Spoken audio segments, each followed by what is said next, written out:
Ladies and gentlemen, I'm Councillor Mike Adams, Chair of the committee, and I'd like to welcome you all to this meeting of the Police Select Committee that's being broadcast live. Thank you for the thumbs up and recorded for publication. First of all, we'll go to item 1 straight off the bat. If I could just ask the committee to approve the minutes of the last meeting, please. Can I have a show of hands? Thank you. And that's unanimous. And also, if we can have apologies, item 2, apologies for absence, please. Chairman, we have apologies from Councillor Oliver. Okay, thank you very much. And yeah, if we can move on to item 3, which is declarations of interest. If any council officer has an interest in any matter of the agenda, you should declare it now. Councillor or officer, I should say. Please raise your hand now if you have an interest to declare. If you have an interest to declare, you should state what type of interest and give the brief details. Councillor Cott. But I've got an interest, but I didn't get a chance to say it. I'm substituting for Councillor Oliver. Right, okay, thank you.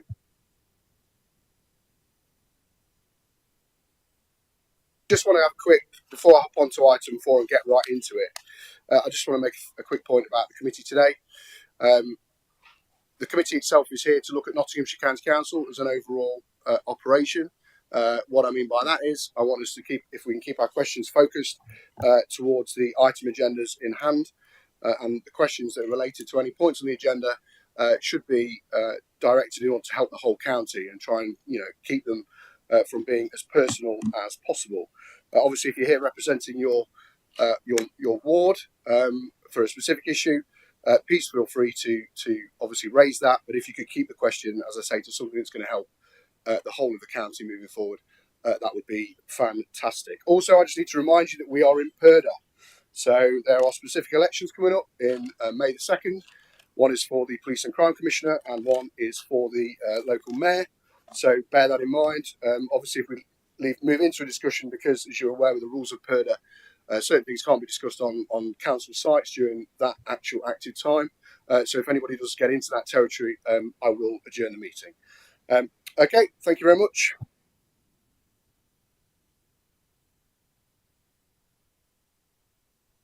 Okay, so after we've done all that, getting on to item 4 and the crime and disorder strategy.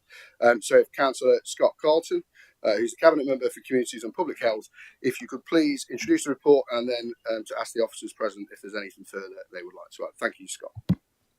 Thank you, Mr. Chairman, and good morning, colleagues.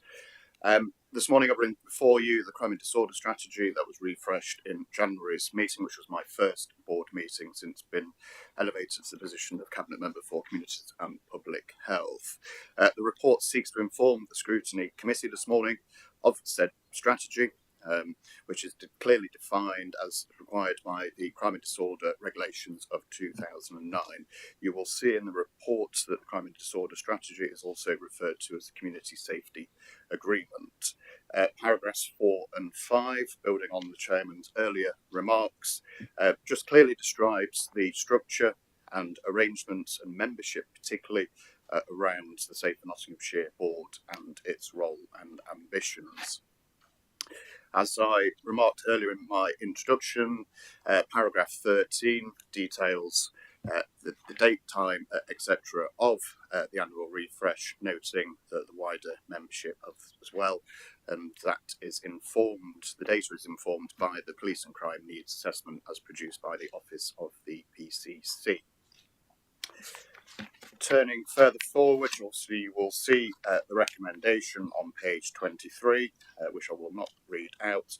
I will invite Vicky Cropley, who's joining me in the committee this morning, who is Programme Manager for Safety Nottinghamshire Board, if she wishes to add anything at this point.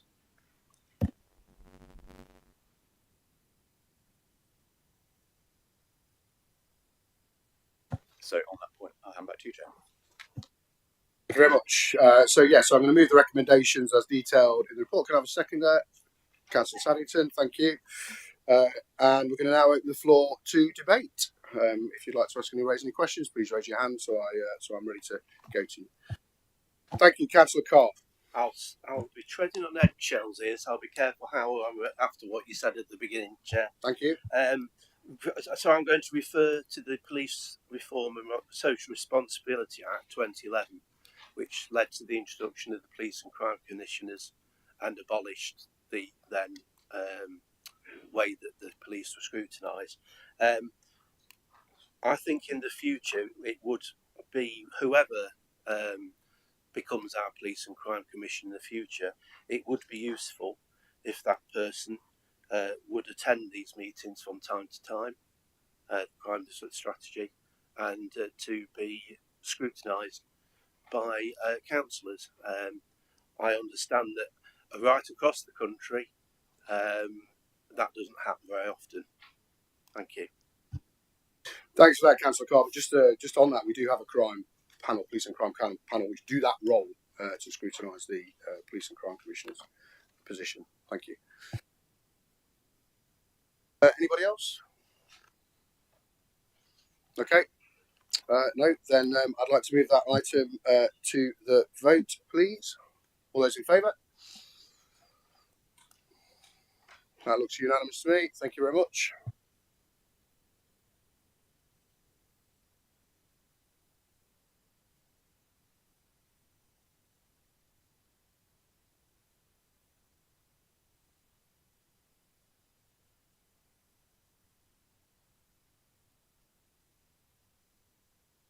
Okay, wonderful. That nicely brings us on to the resident parking scheme, agenda item 6.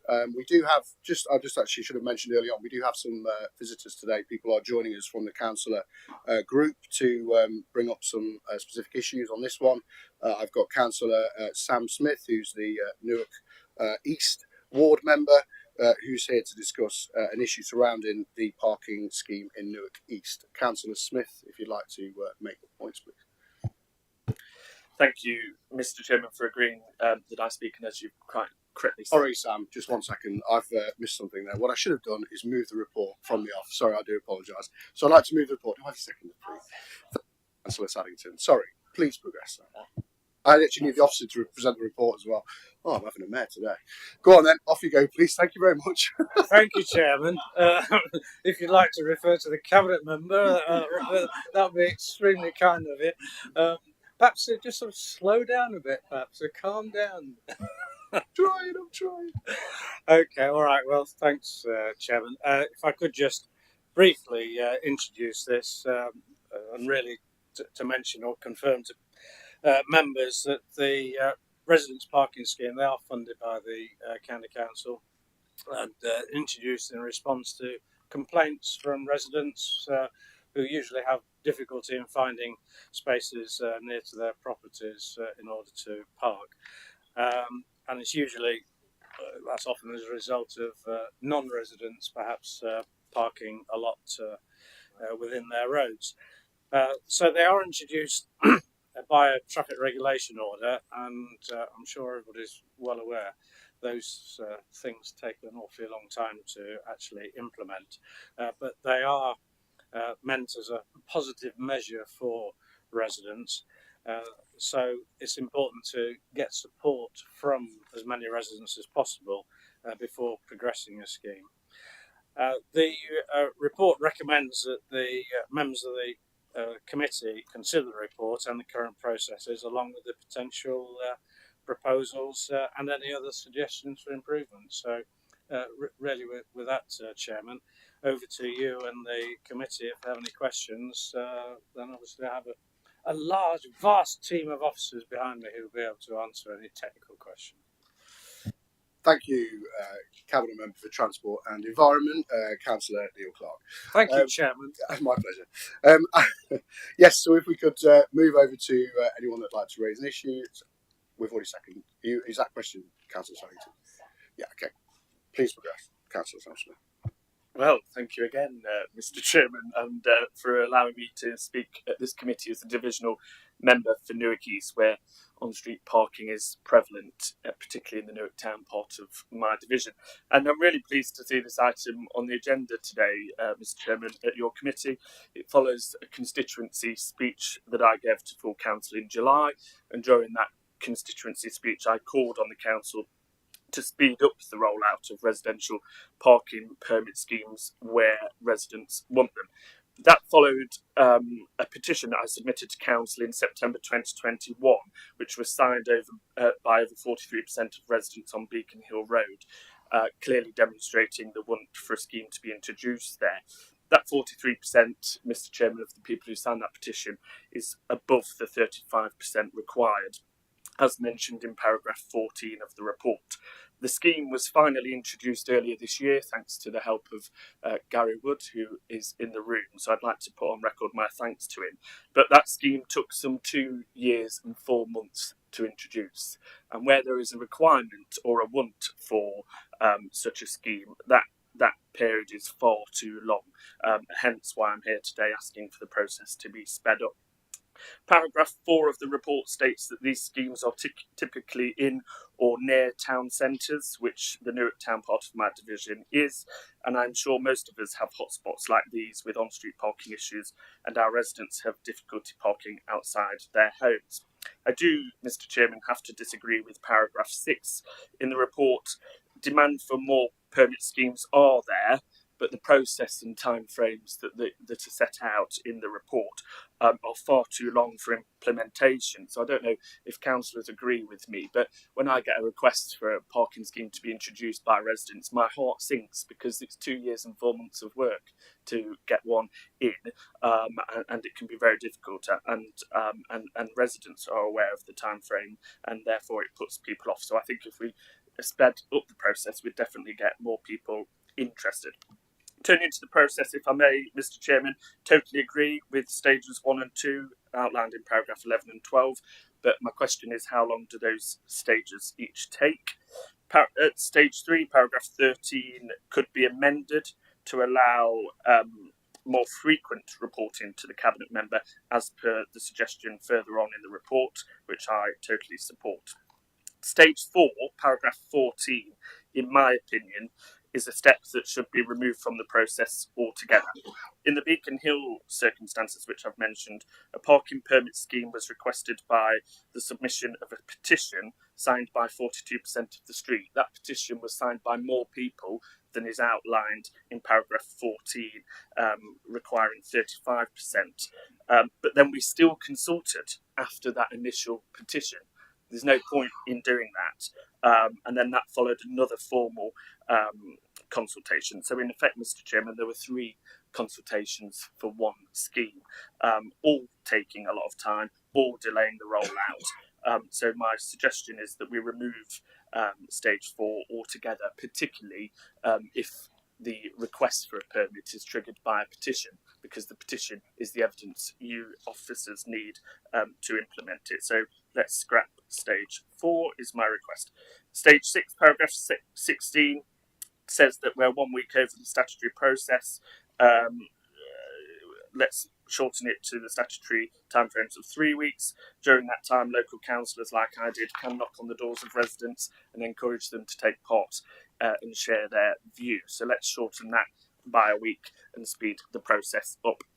Mr. Chairman, paragraph 24 is slightly incorrect, if I may say that, depending on people's perceptions, of course. As stage 4 is not a legislative requirement, it is instead a stage added in by this council.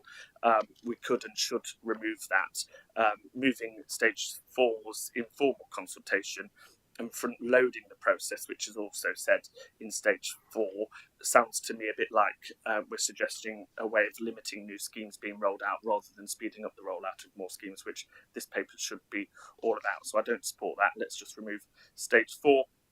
Demand for on-street parking permit schemes will continue to increase, in my opinion, Mr. Chairman, as the amount of cars per household increases, regardless if you're in a town next to cycle paths and train stations, etc. Demand will still go up. People are still buying cars, and we need to wake up to that fact. So hence that will trigger a demand in the calls for on-street parking. As I've said, let's speed up the process rather than try and prevent it. Let's increase the frequency of updates going to the Cabinet member on the annual Capital Highways Programme for budgetary reports as suggested in paragraph 25. Fully support that. Let's remove stage 4's informal consultation part of the process altogether, especially, as I've said, if that call for a parking permit scheme is triggered by a petition that's signed by more than 35% of the street, you can get away with removing stage 4. And let's see more parking permit schemes rolled out across the county where they're wanted, Mr. Chairman. Doing so will improve the daily lives of our residents who have difficulties parking. And let's not forget, it's technically cost neutral to the council because the cost to administrate them is recuperated through the charges of permits. So I think there's some suggestions there of how we can actually speed it up, not slow it down. Thank you, Mr. Chairman. Thank you for those points. I'll hand over to you to reply. Thank you. Thanks, Chairman, and well, thank you for all the comments. And in fact, the recommendation in the report does talk about any other suggestions for improvement to be considered, etc. I think the suggestions that have been made, which are fairly numerous, rather than to try and embody those now sort of on the hoof, I think it's best if Councillor Smith has a further conversation with officers post meeting. But I think that probably the general principle of what he's been querying is perfectly feasible to have a discussion with. I'll just ask whether Gary Wood wants to make any response to that as well, with your permission, Chairman. Thank you, Councillor Clark. Yeah, and thank you, Councillor Smith. I think they're all really good ideas. We received them in the spirit of improving the process for residents, and we'll look at them really carefully. I think the idea around the petitions was a really good one and really helpful. So thank you for those suggestions. Yeah, and confirmation we'll obviously know those and take those back for you and take them away from the meeting. So thank you for that. Councillor Sue Sallington, thank you. Thank you, Chairman. Many of the points that Councillor Smith has made, I totally concur with. The problem I have is that I know I'm not talking parochially, but I do represent a large part of Newark town centre, and that is where the shops are. And so we have the roads on the periphery where people park instead of parking where they should do, and that is an issue. I've had many emails, many of which I've got with me today, where people are requesting residence parking because they just live outside the area where the shops are. So everybody comes to park. Yes, they have a parking space with their property, but as Councillor Smith has alluded to, people have more than one car.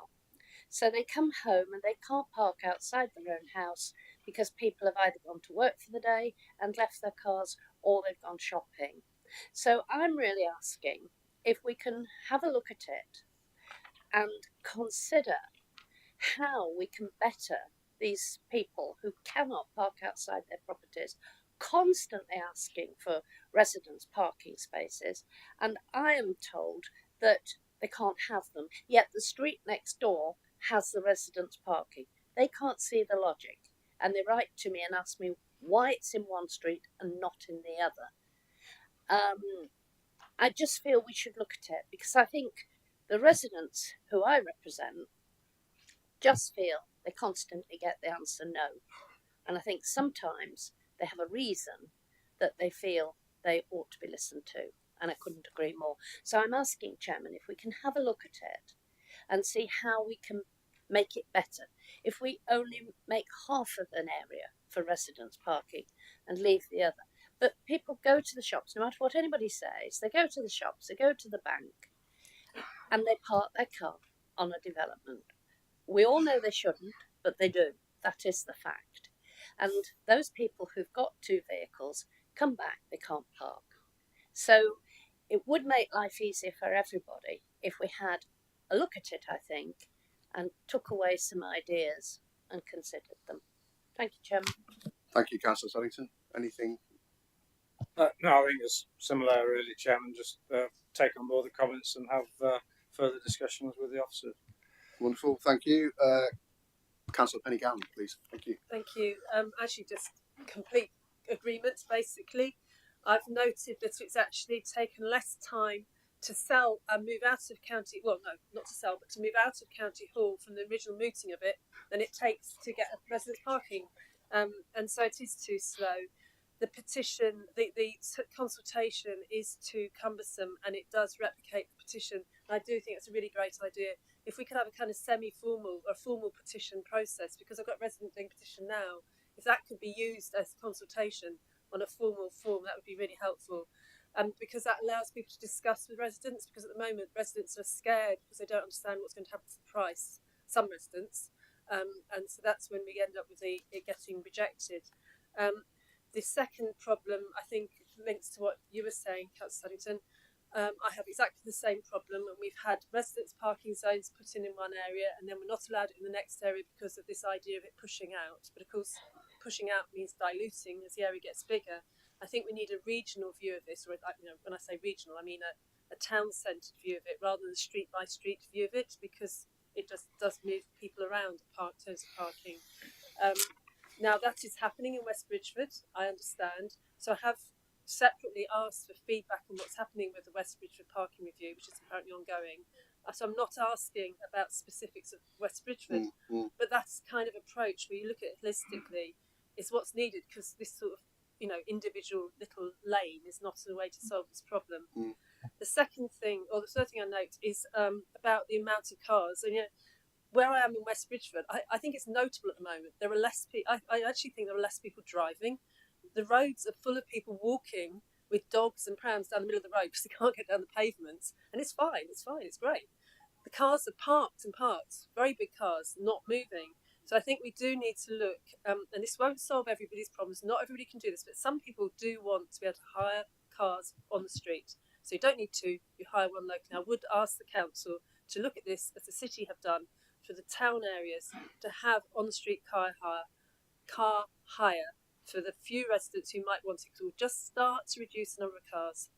And finally, this process is pointless without enforcement, and without more enforcement officers, it's just wasting residents' money. So in an area like West Bridgford, where we have the sports events, we need enforcement, and we need significant enforcement to have this have teeth. Thanks. Thank you. Anybody want to come back on that? I've always wanted to say this, Chairman, a true parliamentary tradition in answering questions in Parliament. I refer to the members to the answer I gave a few moments ago. I suppose I would just add one thing about enforcement, is just in defence of the enforcement officers, because I know enforcement officers do go out at events, and in fact with other specific problems that occur, one of which is occurring quite locally in West Bridgford at the moment, then enforcement officers are out there to enforce the regulations. So it does happen, but obviously nobody can claim that they are everywhere all the time. It has to be proportionate.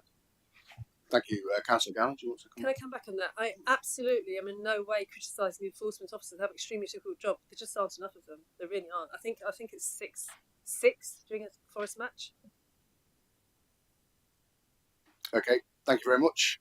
Very difficult job as well they have to do also, as we know. So yeah, if I can go to Councillor Steve Carr, please.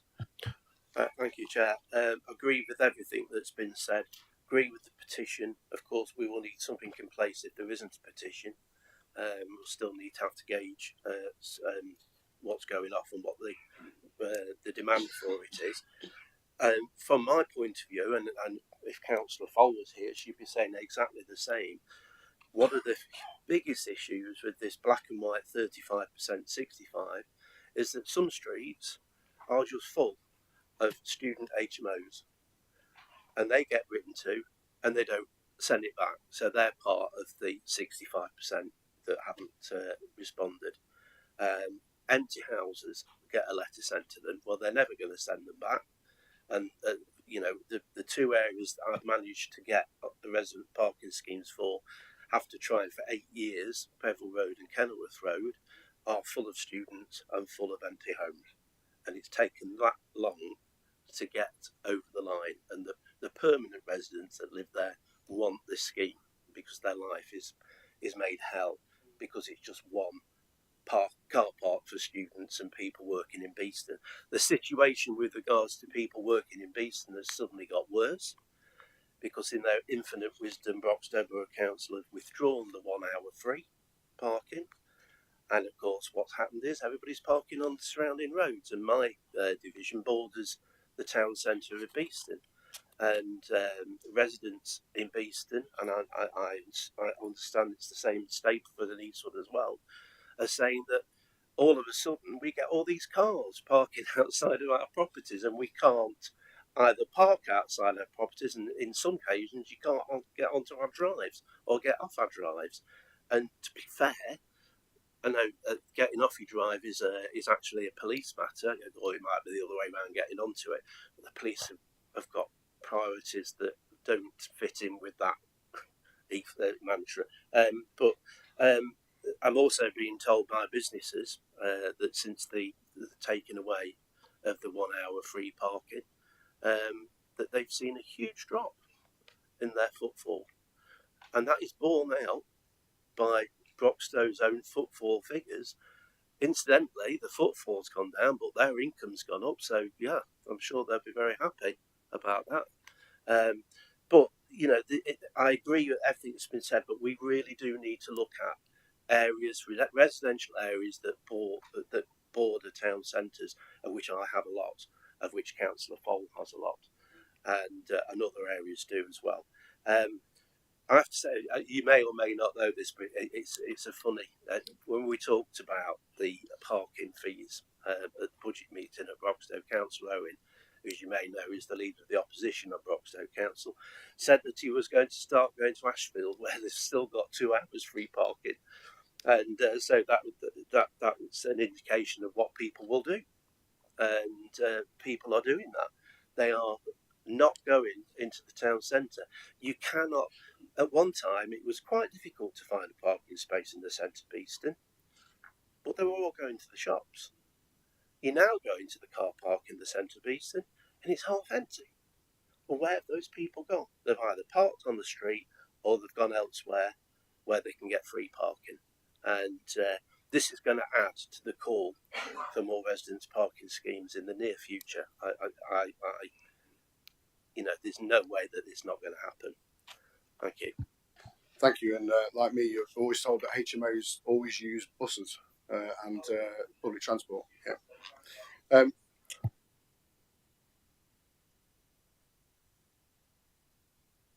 Yeah, I mean, it does sound like we're talking about a review of this process in a more in-depth way is what we're obviously hearing. So okay, great.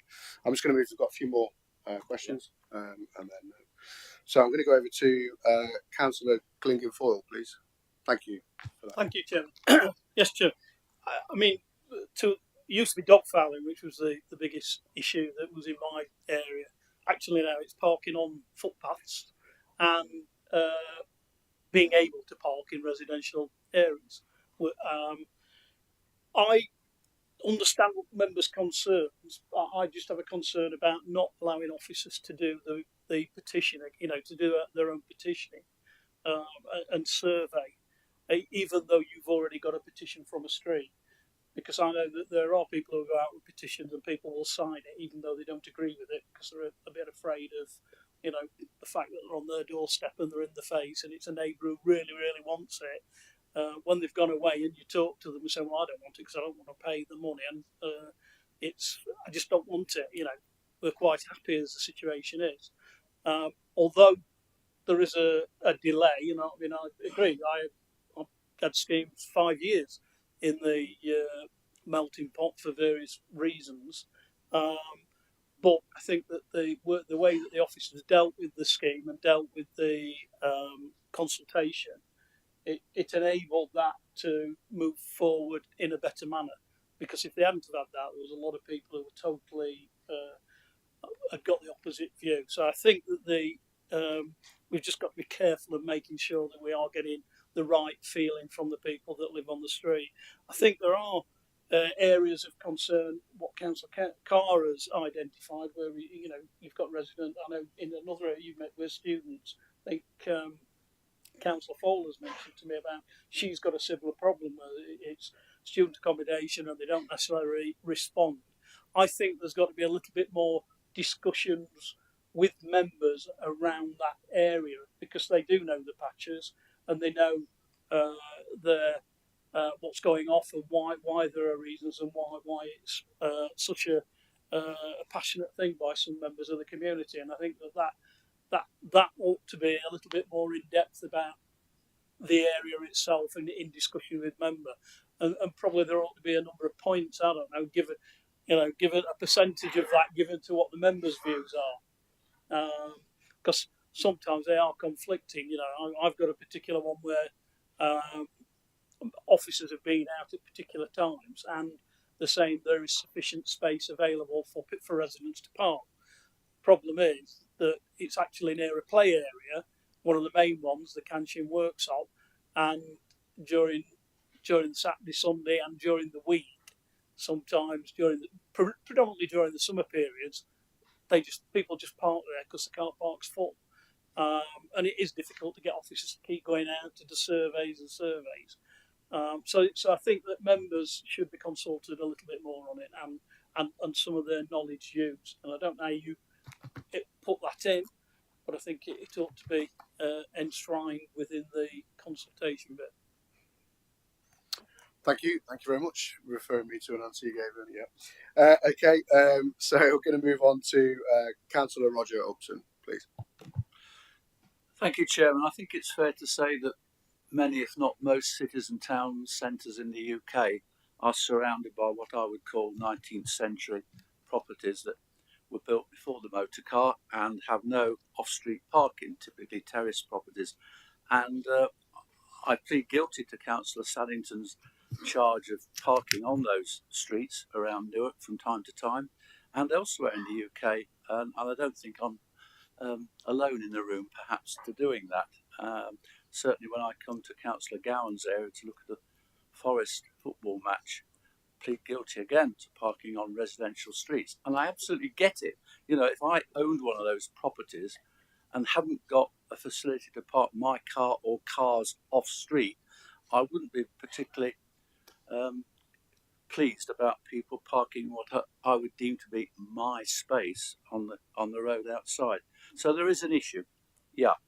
I echo what Councillor Smith says, many of his points. I really don't understand why on para 16 we can't reduce the period from 4 weeks to the statutory 3 weeks. I get a little bit frustrated at times about the amount of consultation that we do in the UK, and it just drags out these processes years to get these traffic regulation orders. So speed up the process, please. And I hear what he says about stage 4 and all the rest of it. I'll not repeat it, but it needs speeding up. And I have absolute sympathy for properties, residents that have to rely on street parking, and I'll try and reform. Thank you. Thank you, Councillor Upton. Just very briefly, Chairman, just to assure members of the committee that I fully understand the problems, because actually the first house I bought was in the centre of West Bridgeford, and I endured the same parking problems. Maybe it was Councillor Upton's car that was constantly parked outside my house. I've no idea, but there we go. So just to assure you that I am fully aware of the problems that are incurred. The consultation is a very difficult subject, because you can never get it right, can you? For some people there's too much consultation, for other people there isn't enough, and getting the balance I would say is practically an impossible science. Wonderful, thank you. I've got two more to go, and then Councillor Croyd would like to come back. So I'm going to go with Councillor Butter, please. Thank you, Mr. Chairman. Well, it is a big problem. It's a bit like the old quarter out of a pint pot syndrome, isn't it? Because as we've heard, the reality is people want the cars, and there are more cars now than the houses were designed for. And what do? And when you're designing these schemes, one of the key considerations is being so careful about potential unintended consequences. So in other words, moving the problem onto another road down the road, which will then lead to people there quite rightly and understandably being concerned. So it is a real big challenge. Now, there's part of the report here that we've not talked about yet, and it's just a query really, and I wonder whether this really happens very often. But if you look at paragraph 20, it says a modification or removal of existing schemes. Just out of interest, I mean, do we get many requests? I mean, I would have thought it'd be quite unusual, but have we had many requests for removal of schemes? And if so, where do the requests tend to come from? Is it from the residents of the street, or is it perhaps a petition that's been raised by someone down the road who has been affected by the introduction of an on-street place? So it's just a query. I'm not being mischievous or anything. I'm just genuinely interested to know: have we had many, and how does it sort of work? Thank you. Thank you, Well, Councillor Clark. just ask Gareth Johnson to answer that. Yeah, please do. Thank you, Gareth. Hi, Gareth Johnson, Traffic Manager. We did, Councillor, get a number of requests around 2010-11 to remove schemes when the charges were initially introduced, which was £25 back then. Some of these were down to factories closing as well. The initial traffic generator had long gone, particularly in areas like Ashfield and Mansfield, where the reasons people were coming in was no longer there.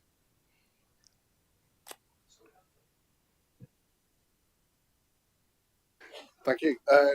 So Councillor Wheeler, please. Thank you. Yeah, thank you, Chairman. I think just touch on what a few colleagues said. Really, we just need to make sure when we're doing reviewing the schemes that we are working part of our off-street parking strategy, and in terms of with our district council colleagues as well, because like you say, it's an impact in Beeston, it might be elsewhere, but car parking charge, and if we're going to know it's going to happen at one point, but even speaking to our colleagues to say, let's plan what's going to happen surrounding the area, what we can do to work around that, but also the same point to look at the impact as well. If you are having resident car parking scenes on a certain road, as I think Councillor Sainz mentioned, you sometimes pushing the issue to Never Road. That's what happened in my patch as well. So it's understanding that wider impact and making sure we're not going to create more of a problem. And so touching on points already made, just need to be more strategic over rather than street by street as well, just to make sure we're not just pushing the problem elsewhere. Great point. Thank you. Yes, Councillor Carter, come back then. Just on the subject of consultation, of course, what's happened in parts of Broxtowe is going to add to the workload of this authority and probably the cost of this authority. Yet I can tell you that Broxtowe Council didn't consult at all on the parking charges, not with you as a county council and the transport authority, and not with any of the residents either. And that's legally dubious, in my opinion. Want to take up with Broxtowe? Yeah. So I'll over to you then, Vice Chairman. Thank you. Thank you. Yeah, I think it's been a really good discussion. We're just saying with the chairman, actually, the amount of members that have spoken, I think pretty much it's not far from full house. And I think there's clearly something that the whole reason it's at this committee is something we all kind of feel passionate about, and certainly something that fills our mailbags. Something I've noticed, and I'm sure everybody else in the room, there seems to be a consensus that bureaucracy is the problem, not the fact that we want them. And to pick up on Councillor Butler's point, I actually had a couple of permit schemes removed from my area, mainly old hosiery factories that were huge, hundreds of people that no longer operated or operated on slower. It's remarkable how fast they can get removed, but not how quick they get implemented. And I think certainly that's something I noticed in my own division. And I think Councillor Saddington said it well as well. Town centres are clearly a problem, but frankly, unless it's a town centre, a terrace street next to a town centre, pretty much the blanket response I feel we get as members and as constituents is no, because maybe it's too hard, whatever. But whatever the issue, it all seems to go back to the amount of bureaucracy and is it really necessary? But obviously, in the report, I do welcome the fact that the government seems to be suggesting that we're going to maybe speed these things up, but maybe tongue-in-cheek, this was promised in 2010, 14, 19, 24. Is it really going to be different this time? Particularly bearing in mind, again, maybe tongue-in-cheek, that members are being let go, parliamentarians midweek, to go and try and rescue their constituencies rather than push through parliamentary business. I think that's just the nature of where Parliament is now. But that's kind of what I've picked up from the discussion in as the committee. Some of my own points to make was, I certainly, and I think Councillor Upton actually probably said it well, the streets aren't made for the amount of cars that we have, but the whole purpose of parking permits is to try and help with that a little. Because if you're disabled, or you've got bags of shopping, or you've got kids, we have enough stresses in life without having to worry, am I going to get a parking spot within walking distance of my home? And actually, that's the whole reason of the parking permit scheme. I'm not sure we do everything we can as the county council to make it easy. One of those being, should we really be charging? And is there something in the county council paperwork that we can change where every home gets one for free? Because realistically, that 30 odd quid doesn't really make a blind bit of difference in our finances. But actually, these people are paying for our infrastructure as part of their council tax. Should we be charging them again? And that's an open question, really, to parking outside their own homes.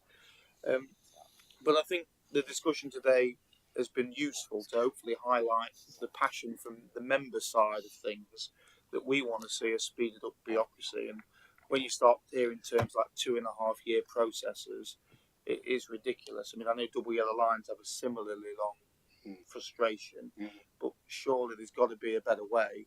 Like some members reiterated, we often come to you with a petition anyway, or residents come with a petition. So half of that bureaucracy surely has already been done. You know this one. So that's kind of my conclusion to it, and I think it's been really a great discussion. Yeah, echo the point about the great discussion. Obviously, the parliamentary points of parliamentary scrutiny. You can find the House of Commons in London. But outside of that, yeah, I mean, I think probably what I would like to thank all of you for a really good debate. And I think you've all raised sensible questions, good questions as well, that we can take away and use. And I thank you for all of that. I think probably one thing from me as well to add to the list that you've accrued today would be visibility of it. I think one of the hardest things as well is that sometimes when we submit things that go through processes within the county council, it's sometimes difficult to have visibility of where it is in the process. And I think sometimes that would be useful if there was whether it's an online method through the intranet or however it is, that there's a way of having that visibility as well in something that we can access ourselves, so we're not always having to necessarily chase via officers. So I'm going to at this point thank you all for your involvement, cabinet member and officers, and pass over to Martin Elliott now, who will read out a review of what we've discussed. Yeah, so obviously there's been a lot of discussion about that. So obviously you're going to note the report, but I think from the discussions that we have today, I think this is the kind of topic that may benefit from having a little bit more in-depth conversation. So if you kind of agree, it might be an idea that the committee does just do a short review on it. So probably just like one meeting where you could actually sit down with the officers, have a really good discussion about it, and make some points you'd like them to consider a little bit more formally. So we'll see if we can get that fitted in. I think that's probably the best way to take this forward. Yeah, I agree with that. So at this stage, what we'll do, if we're happy with the recommendations, yeah, we can just go ahead now and vote on the actual recommendations. All those in favour? Thank you. Yeah, that's carried. Thank you very much.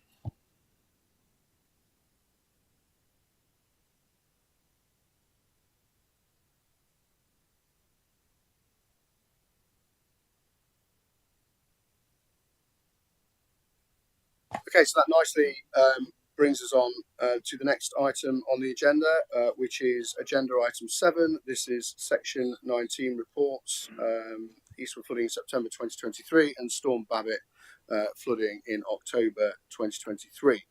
So I'm going to ask Councillor Clark, the Cabinet Member for Transport and Environment, to introduce the report and to ask the officers to present if they have anything further to add. Thank you, Councillor Clark. Thank you, Chairman. And this is a very long and comprehensive report, and quite rightly so.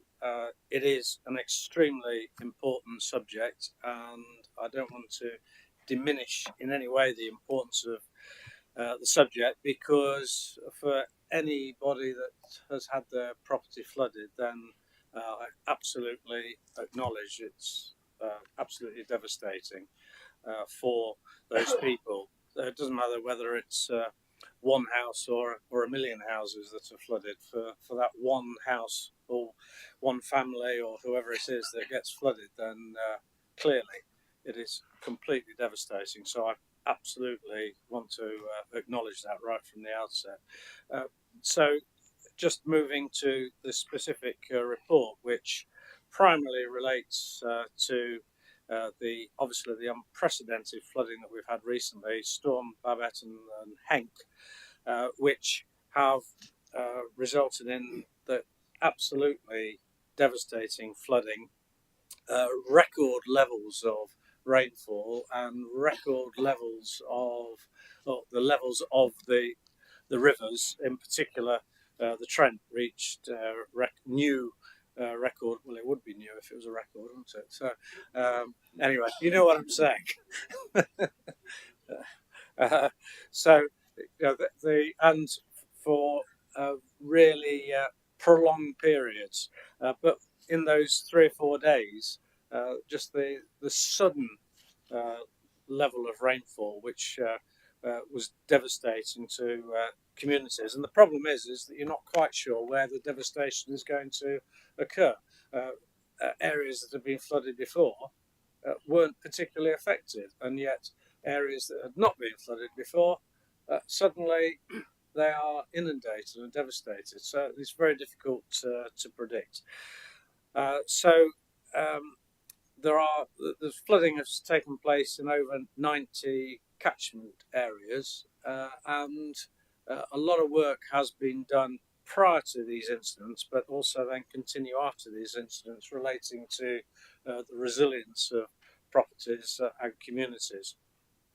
I really want to also, Chairman, place on record my thanks on behalf of, I'm sure, all councillors for the vast amount of work that, firstly, the County Council staff did.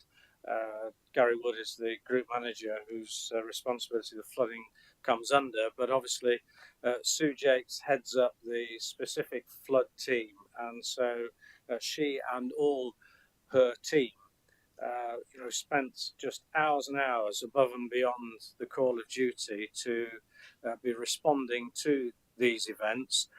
And as we all know, the emergency teams that were set up to respond to this, but then working with partners, so working with the district and borough councils, working with parish and town councils, working with the emergency services who were chasing backwards and forwards, responding, and the Environment Agency, all working together basically, because as lead flood authority, it was our job to coordinate all the partners who are working for this. And then finally, to mention as well, and a very important part, were the community wardens, the volunteer wardens in all the communities around the county, who were also out there volunteering their time and efforts to help, to help the communities and their neighbours, and testament partly to the flood signage scheme that we've got in place in various communities, but whether they have got schemes in place or not, the amount of volunteer groups in various shapes and forms who took part, because when you're in a crisis like that, you really have to all club together and work together for the benefit of the communities. So I just want to place on record all the work that's been done. And that really culminates in this report, the 39 Section 19 reports that are contained within this report, which detail each of those separate 39 incidents of varying numbers of properties, both houses and businesses as well, because yes, it devastated people's houses, but in some cases businesses were devastated and put out of action, and they have to find ways of coping with their business and means of livelihood, which had been devastated as well. So just to put it into a bit of context, sort of the 9 years prior to these storms, there'd been 1,500 properties flooded over.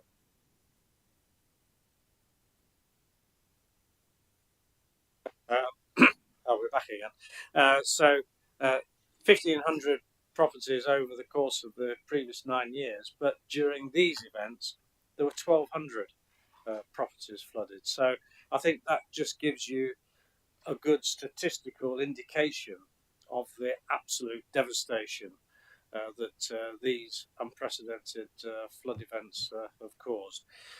So, in just repeating my thanks to the officers and teams and everybody else, all the partners and everybody who have been involved, and I also should mention, in talking about volunteers, should also mention fellow councillors all chipping in and pitching in and helping all their own local communities as well in various shapes and forms. So, with that, Chairman, with your permission, I'd like to now who has a presentation to give you a more formal view of what occurred. Thank you, Chairman. Thank you. Yeah, Mr. Wood, thank you. Thank you, Councillor Clark, and thank you, members of the committee, for allowing me to present on Storm Babette. I think it's worth saying that I might well repeat some of what you've already heard, but I think it's such a significant event that some of that is actually probably worth repeating. And I think the focus of the presentation is around the impact on residents and businesses, as Councillor Clark has said. That devastating impact on communities is why we're here, and you know, why the teams that I work with are here and what their function is. I think one thing that's worth referring to as we visualise some of this information as well is the fact that this was drawn out over 4 days, and I think it's worth reflecting as well the flooding mechanisms and modes. It was unusual for Nottinghamshire to have an event that was as drawn out, because you had some flooding that was caused by the immediate surface water impacts, some flooding that was caused then by rivers becoming full, and capacity issues of those rivers, the more sort of intermediate sized rivers and watercourses, and then towards the end of the event we were coping with systems that were struggling with capacity because main rivers were full, such as the River Trent. So it could, if you like, all of the different modes of flooding over the period. And as Councillor Clark said earlier, the flood impact was across the county, and in the information packs that you've got on the slide, you can see there that there's a spread of locations, and there's already been mentioned that, you know, the numbers of properties was absolutely significant, 1,200 properties and businesses. And again, earlier, Councillor Clark so ably mentioned the previous flooding. So if you look at the previous 10 years, there are around 1,500 properties. That it just puts into perspective the size of this event, and it's something that I've not experienced in my career. The worst, closest to this as I can remember, was in 2001. So it's a hugely significant event for everyone. The rainfall data, as Councillor Clark mentioned, there were 13 records. Whether they're new records or not, I'm not quite sure, but they were certainly records. And yes, the rainfall amounts 80 millimetres, significant 3 inches of rain over that period. And I think it was already falling on ground that was wet through. And I think we've seen that as well. If you go around now, you can still see that there's water lying out there on the ground. The immediate response to the event was managed by the local resilience forum, and Mark Walker was instrumental in chairing the lead meeting that had the operational response. That involved emergency services, district councils, and other partners and agencies, the Environment Agency and others. And the focus at that point was the protection of life. Protection of life and property are the two key elements for that when that's running. So there's a whole amount of effort and work went in at that moment in time, including other departments inside the county council as well, to make sure we were checking on vulnerable residents. But we're not here today to talk about that. I don't think we're here to talk about the Section 19 reports, but it's worth talking about. In terms of Section 19 reports, I think it's worth saying that they're a checkpoint on a journey to making communities more resilient to flood events and potentially introducing flood risk reduction measures. What they're not is they're not a list of specific interventions that we're going to make in those communities, but they do consider if the risk management authorities involved have exercised and are exercising their responsibilities. So I think that's an important point, because they're a slight oddity in that we're required to produce them, but sometimes they don't quite match community expectation when they're published. But it is a checkpoint on a journey as we look to improve the flood resilience of those communities. It's probably worth just reflecting briefly on responsibility. And by that, I don't mean responsibility for the flooding happening. I mean responsibility for looking at resolving the issues or reducing the flood risk and resilience of those communities. As you can see on the slide, there are a number of agencies involved, and quite often it's not a single agency that's going to be looking at a particular issue. It's a multi-agency approach. And of course, that's where we get involved then as the local flood authority to try and coordinate those multi-agency approaches. Just in terms of this particular event, there's a slide here which shows which of these we've got the lead on in terms of reducing flood risk. So the numbers on there show there are 360 properties that relate to our responsibility. The Environment Agency have got a significant number as well, 700 relating to Main River flooding, and then lastly, in the last column there, there's the Internal Drainage Board. So there's a range of bodies involved, and these bodies have already been working really closely together through the good auspices of SEER's team to come up with measures for those communities to improve things. The top 4 locations on this next slide are there: Stapleford, Retford, Loudon, Worksop. They all relate to Main River flooding, but obviously we'll have a part to play in those solutions or those risk reductions in the future. It's worth mentioning as well, because I suspect we'll have some questions on this, that VIA did, from my perspective, a really good job in responding to this. So the numbers of reports, there were 377 reports. There were 100 road closures across the county. So not only were we dealing with very difficult situations where communities were at risk of getting cut off and there were potential risks to people's lives with river flooding, but we're also dealing with a network of roads that was under pressure and stress because of the closures that were being put in place. And I think it's testament to VIA as well that they could have 120 operational staff available that dropped all of their other work that they were doing to come and face this crisis and support the community as best they were able. I think it's also worth briefly mentioning gully maintenance, although the bottom bullet point does say that there's a review of curbside drainage coming to place select committee in June. But I'll say here and now that we have reviewed our gully emptying frequencies since Storm Babette, and of course we've targeted those areas that were affected in terms of clean-up.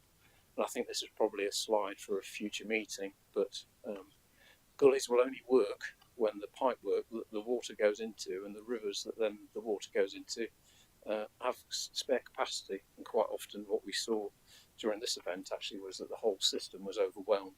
The sewer systems and the drainage systems are just not designed to take this level of water, and so the gullies were actually, some of the gullies were surcharging water out of them because the rivers were full, the pipework was full, hence it came out of the gullies. But I'm sure we'll touch on that perhaps at a future meeting. Highways colleagues in VIA carried out structural checks on bridges, and I know that other agencies that own infrastructure, such as the Environment Agency, were carrying out checks on their infrastructure as well to see that it was still fit for purpose. There's a short video here which it may run, it may not, but this just shows the impact on Carlton Ferry.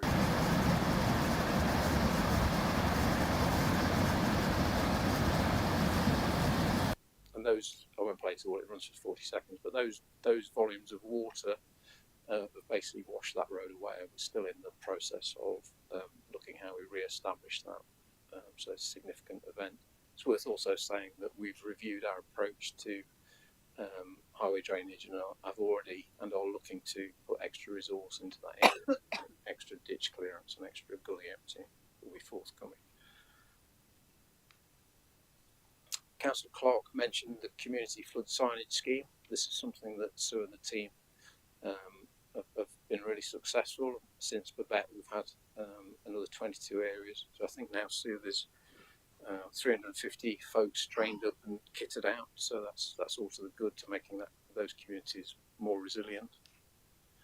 And members will be aware, because this information was circulated as it emerged, that there are a number of immediate response grants, and also there's my microphone's just come back. It's worth perhaps mentioning the County Council's record of investment as well. I think we've been successful in drawing money in from partners with a record of delivery and significant schemes, building on the budget that we have ourselves and maximising that by working with our other partners. And there's a list there on that slide of some of those successes. And I think these last couple of slides are probably the most important for me, because it's our job now to work with communities and councillors and districts and other partners to consider and implement that range of interventions that there are available. So there's that slide there, if you like, is a menu of the types of interventions that we could introduce, as for instance, commissioning hydraulic studies to further understand the issues, putting in property flood resilience, community warning and community warning schemes, making sure riparian landowners are aware and enact their responsibilities about water coming off land onto other people's property and other people's land, putting in capital schemes, increasing capacity of drainage systems and providing offline storage. So sort of echoing what Councillor Clark said at the beginning, the flood team and others in the County Council have done, in my view, a really good job since this event. Sue and the team have visited 43 communities and had drop-in sessions and met with residents to hear what they've got to say.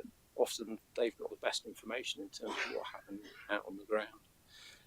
Sue's team have visited 1,000 individual residents, and we'll be working with them and with partners to bring things forward to reduce the flood risk in the future. And I think the other thing that we're really mindful of is the mental health impact on individuals that have suffered from flooding. So part of the work that we're doing in the recovery coordination group is to think about that support that we can give to residents around mental health. So having said that, Chair, I'll hand back to you, and I hope that was helpful.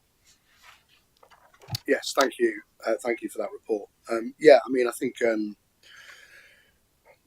being a representative of an area that's affected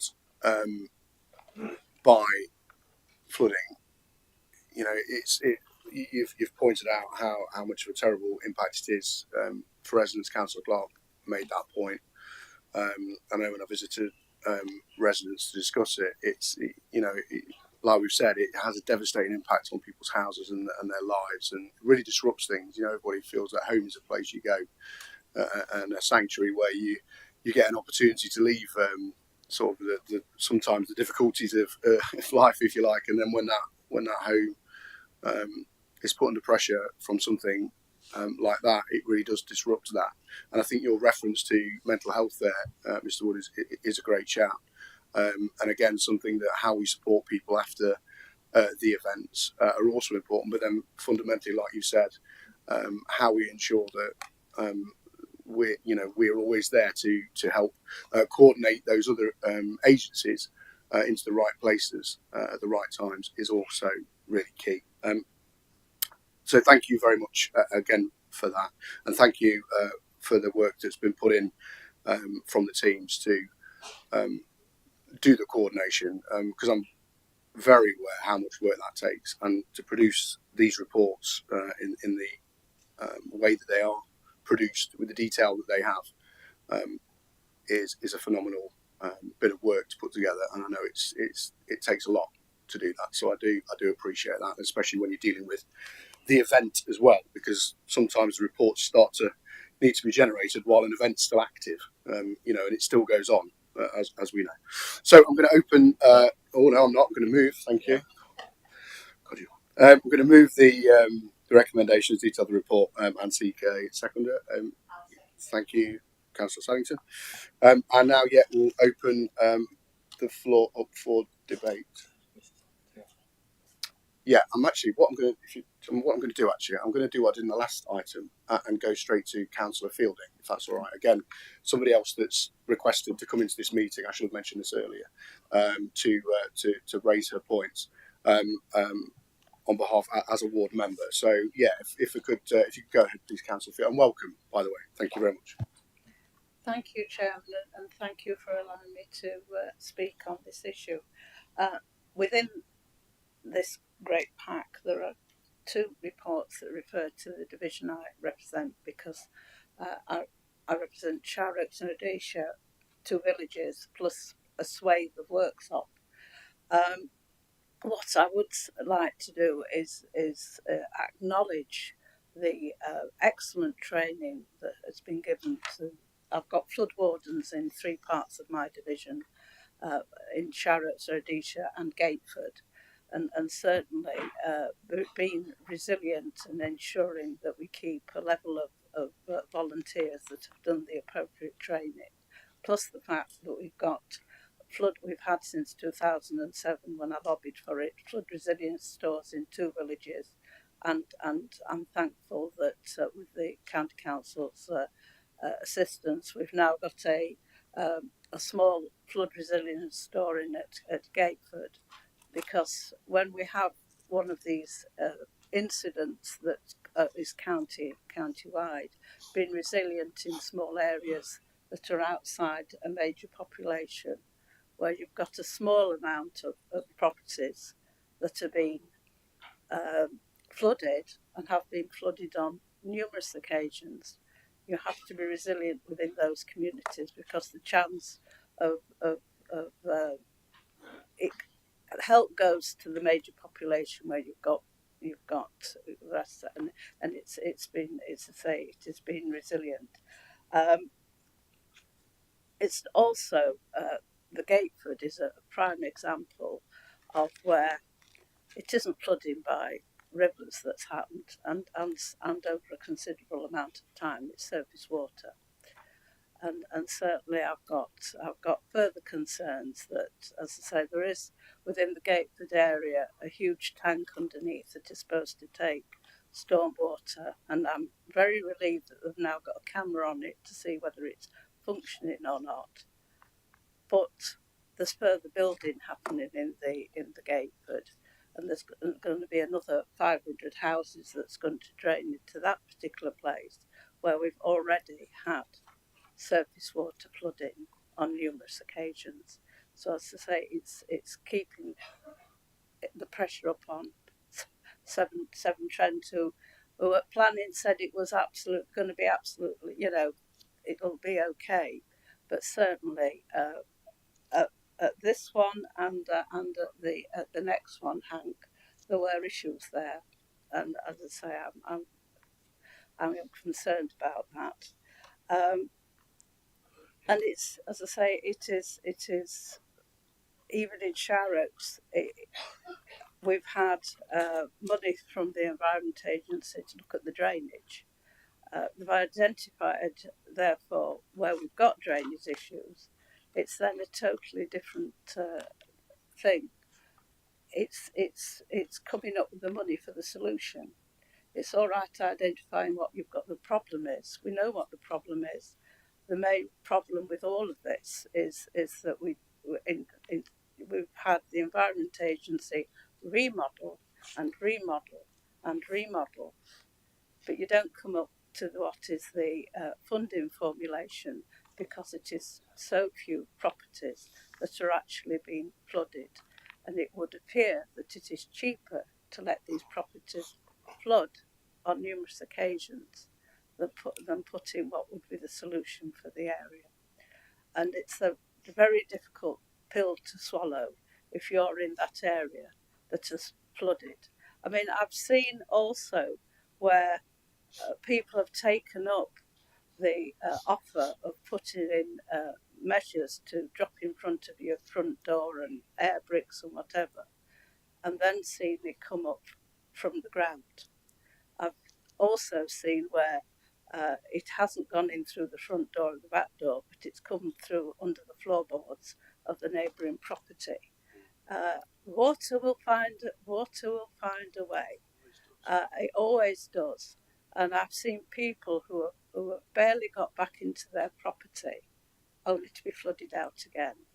And it is absolutely soul destroying when you that happens on numerous occasions. Yet it appears that the Environment Agency and whatever are doing very little to assist on where it is low numbers. I thank you for that. Thank you very much. Would you like to come back on any of that? Well, the comments were related to planning. Yes, that's an interesting one, and it's always difficult to make sure that proper cognizance is taken of where there are potential flood, either existing floodplains or potential floodplains, and I think it's incumbent on all planning authorities, including the one of which I'm a member, to make sure that we do take special notice of this and make sure that that's fully taken into account when decisions are made on approving new developments. It's a difficult one, responding to the comment about it's cheaper to let a few properties flood. For me, as I said at the very beginning, just one property flooding, it's utterly devastating for that one family. So I think really it's probably better if we I'm sure there's going to be a lot of people who want to make some comments, unless I don't know if any of my colleagues have got anything else to say. But, thank you. Sue Jakes, thank you. Thank you, Councillor Fielding, for your questions, and absolutely empathise with the situation your communities find themselves in. And I think we need to start to look at things differently. So where we've started to look at property resilience measures on the outside to stop water going in, and we know in lots of cases it's coming up through the ground, and lots of communities suffer this and they're getting repeat flooding. I think we're going to have to start to look at things like water inclusion strategies, and we've started to talk to the EA about this. So that's where we'd be putting in hard floors in properties, we'd be doing drop down electrics, you'd be putting in plastic skirting boards, plastic kitchens, and you'd be looking for building back better solutions, because the reality is we're going to face this time and time again, and those folks are repeatedly having to put their lives back together, and it's devastating for them. So we are going to try and look at something differently, and we are going to work with the EA on looking at some of those building back better solutions. Thank you very much. Thank you. So next one is Councillor Saddington, please. Thank you. Thank you, Chairman. First of all, I'd like to thank all our staff for their work during what was a very difficult time.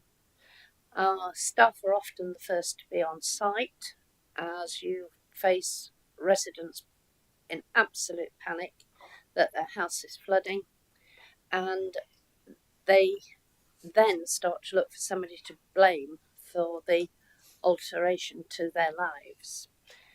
I have to say, during both storms, the staff here in the flood department kept me fully informed, rang me frequently and said, expect this to happen, this has happened. And it was often outside their working hours, and the communities, I feel, welcomed the support that they did have from Nottinghamshire County Council. But we all need to work and move forward now, because as the lead local flood authority, we do play a key role in facing the challenges, as Sue has just alluded to, in the future. And I think we do need to look at what we can do, but furthermore than that, how quickly we can do it. Obviously, in both the past storms, I realise we're not talking about Storm Henk today, but matters not. People were overwhelmed in what was unprecedented floodwater. And the residents now want action, because they want to see action, because they're afraid that if we have another storm, and who can tell whether we will or whether we won't, rather than us sitting here in a meeting, they made it very clear to me the other night, they want to see action because they fear another flood. We have blocked gullies, blocked ditches, and these need to be cleared either by the riparian owner or by us, depending on who is responsible. Now, I do find that there is a problem with all the mixed authorities. You have Severn Trent saying that's not our drain, that belongs to County Council. You have Newcombe District Council, in our case, saying that isn't our responsibility, that's counties. And it's a case of passing the buck. And while this is happening, people out there are terrified that they could flood again, while we're all arguing who's responsible for what. Now, I went to the drop-in flood session that was held at Newark Town Hall on, I forget the day, I think it was Monday. And I have to say, many of the people who came in were from my division. And then in the evening, I was at Farndon Parish Council. And concern has now turned to anger. There is no doubt about it. Because they're concerned in one road that their drains are not being cleared, because counties say it's not theirs, Severn Trent say it's not theirs, counties say whether or not it's theirs, it's adequate, it isn't adequate. I stood on that road with water up my legs. You know, it isn't adequate. But they want somebody to go out and have a look at it, because until they see somebody on the street, they don't think anybody's doing anything. And another question I have, and I will be writing, is regarding a non-return valve. It is actually lower than the Trent rises to. So when it actually should be operating, it can't open because the force of the water is pushing against it. We need to look at that. And whoever's responsible, be it the River and Canal Trust, us, Severn Trent, whoever, they need to be altering that. Because if there's rain again in the next few weeks, they will flood again. There's no doubt about it, because the water is so high. The other problem we have is when the flood wardens put out the road closed, some clever fellow comes along and moves the sign. And so then people are stuck in flood water. So I really do think there's a lot of things we need to be looking at. And Chairman, I would think, once again, we need some sort of little workshop, because it is so important that we hit on this before we have another storm. And that is what worries me. And it was played out at Farndon Village Hall with the Parish Council the other night. The residents are so cross. And they say that it happened years ago in the year 2000 and nothing's happened. So I think we can't keep blaming one authority and another. We need to get together and decide who's responsible for what and get them to go and do it quickly. Thank you, Chairman. Thank you very much, Councillor Saddington. Yeah, and just on again individual, if this sort of individual things about your area that need raising directly, then the flood team can be contacted directly to have those discussions. So please make sure that you all do that. And I obviously pass that invitation on to the rest of the councillor population on in the meeting. But I'll hand over to the cabinet member. Thank you, Councillor Clark. Well, thanks, Chairman. Just to respond to some of the comments, and yes, Councillor Saddington's quite correct. It's just emphasising once again all these problems in terms of gullies. Then I mean that's a good example of where Via, who did a brilliant job by the way during the flood events, and trees coming down and blocking roads, etc. They were clearing those away very quickly. But in terms of gullies, then I'll call it a blitz, if you like, has already been implemented on clearing, going around and clearing gullies that are on record as having been previously blocked during flood events. So, in terms of action, that's one of the things that's already underway. In terms of riparian responsibilities, yes, that's something that I see. I'm sure we all see around the county where farmers, quite rightly and quite fairly, prune their hedges, but the prunings drop into the ditch in front of the hedges, and I won't say all farmers, but some farmers don't then clear the ditches out. So the prunings and the cuttings gradually build up and rot and fill up the ditches. So yeah. Thank Yeah. Thanks. I'm just trying to. Obviously, it's a question of generalising, isn't it? I can't go in and talk about every single one. So, as in all walks of life, in all industries, there are brilliant farmers who are very conscientious, and there are some not so brilliant farmers, and householders as well. And case in point, yes, in my own division, there is a ditch where it runs along the frontage of lots of houses. And a lot of these householders sometimes have no idea because they were never told by their solicitors when they bought the houses that they actually have riparian responsibility for clearing the ditch in front of their houses. So it is a big problem. Property resilience, Sue Jakes has already mentioned that, and it's worth just mentioning it again that a lot of work has already been done and continues to be done. In terms of offering facilities for whether it's floodgates or whatever in their houses, and also then natural flood management as well. In fact, the team have just been successful in having another bid being approved by DEFRA for natural flood management, where in some farmland there's either sort of small dams or attenuation ponds dug to.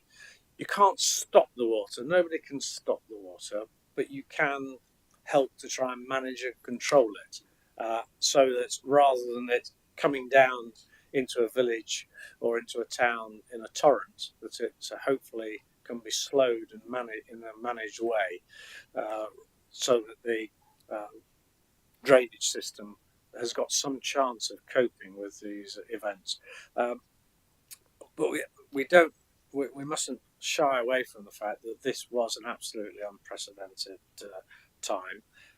But that's not to diminish the fact that we will continue to do all we possibly can to try and provide as much resilience as we possibly can.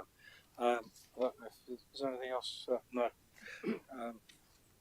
Next. That's great. Thank you very much. And just a reminder to members, if you do want to come back, just pop your hand up and I'll come back to you. Just moving on, if we can call Glyn Guilfoyle, please. Thank you. Thank you, Chairman. Everybody's said the same, which is, but I think it's important that we keep reinforcing it. The response that our emergency planning team and our flood officers did on the days was tremendous, and also the districts in some of the response working together in partnership. I know that there are lessons that you can't be 100% perfect. They're not counsellors, the officers, so they can't be 100% perfect. But no, they do their best as they can to resolve the problems that you've got and respond brilliantly on the phone. So I have no complaints about that, and I have no complaints about the way in which they bring forward the Section 19 reports. The issue that we've got is that the public out there, in particular in Worksop, don't want sandbags. They want solutions, and they're not getting a solution. And there are a number of businesses, since we've had problems, as mentioned, 2007, but I think it's even before then, 2007 onwards, it's not unprecedented now in Worksop. It's becoming the norm, and it's not acceptable. The public, since that time, we've seen businesses over every time we get a flood, another business or two businesses close. If you go around Worksop Town Centre now, there are numerous shops that are empty in the areas that have flooded.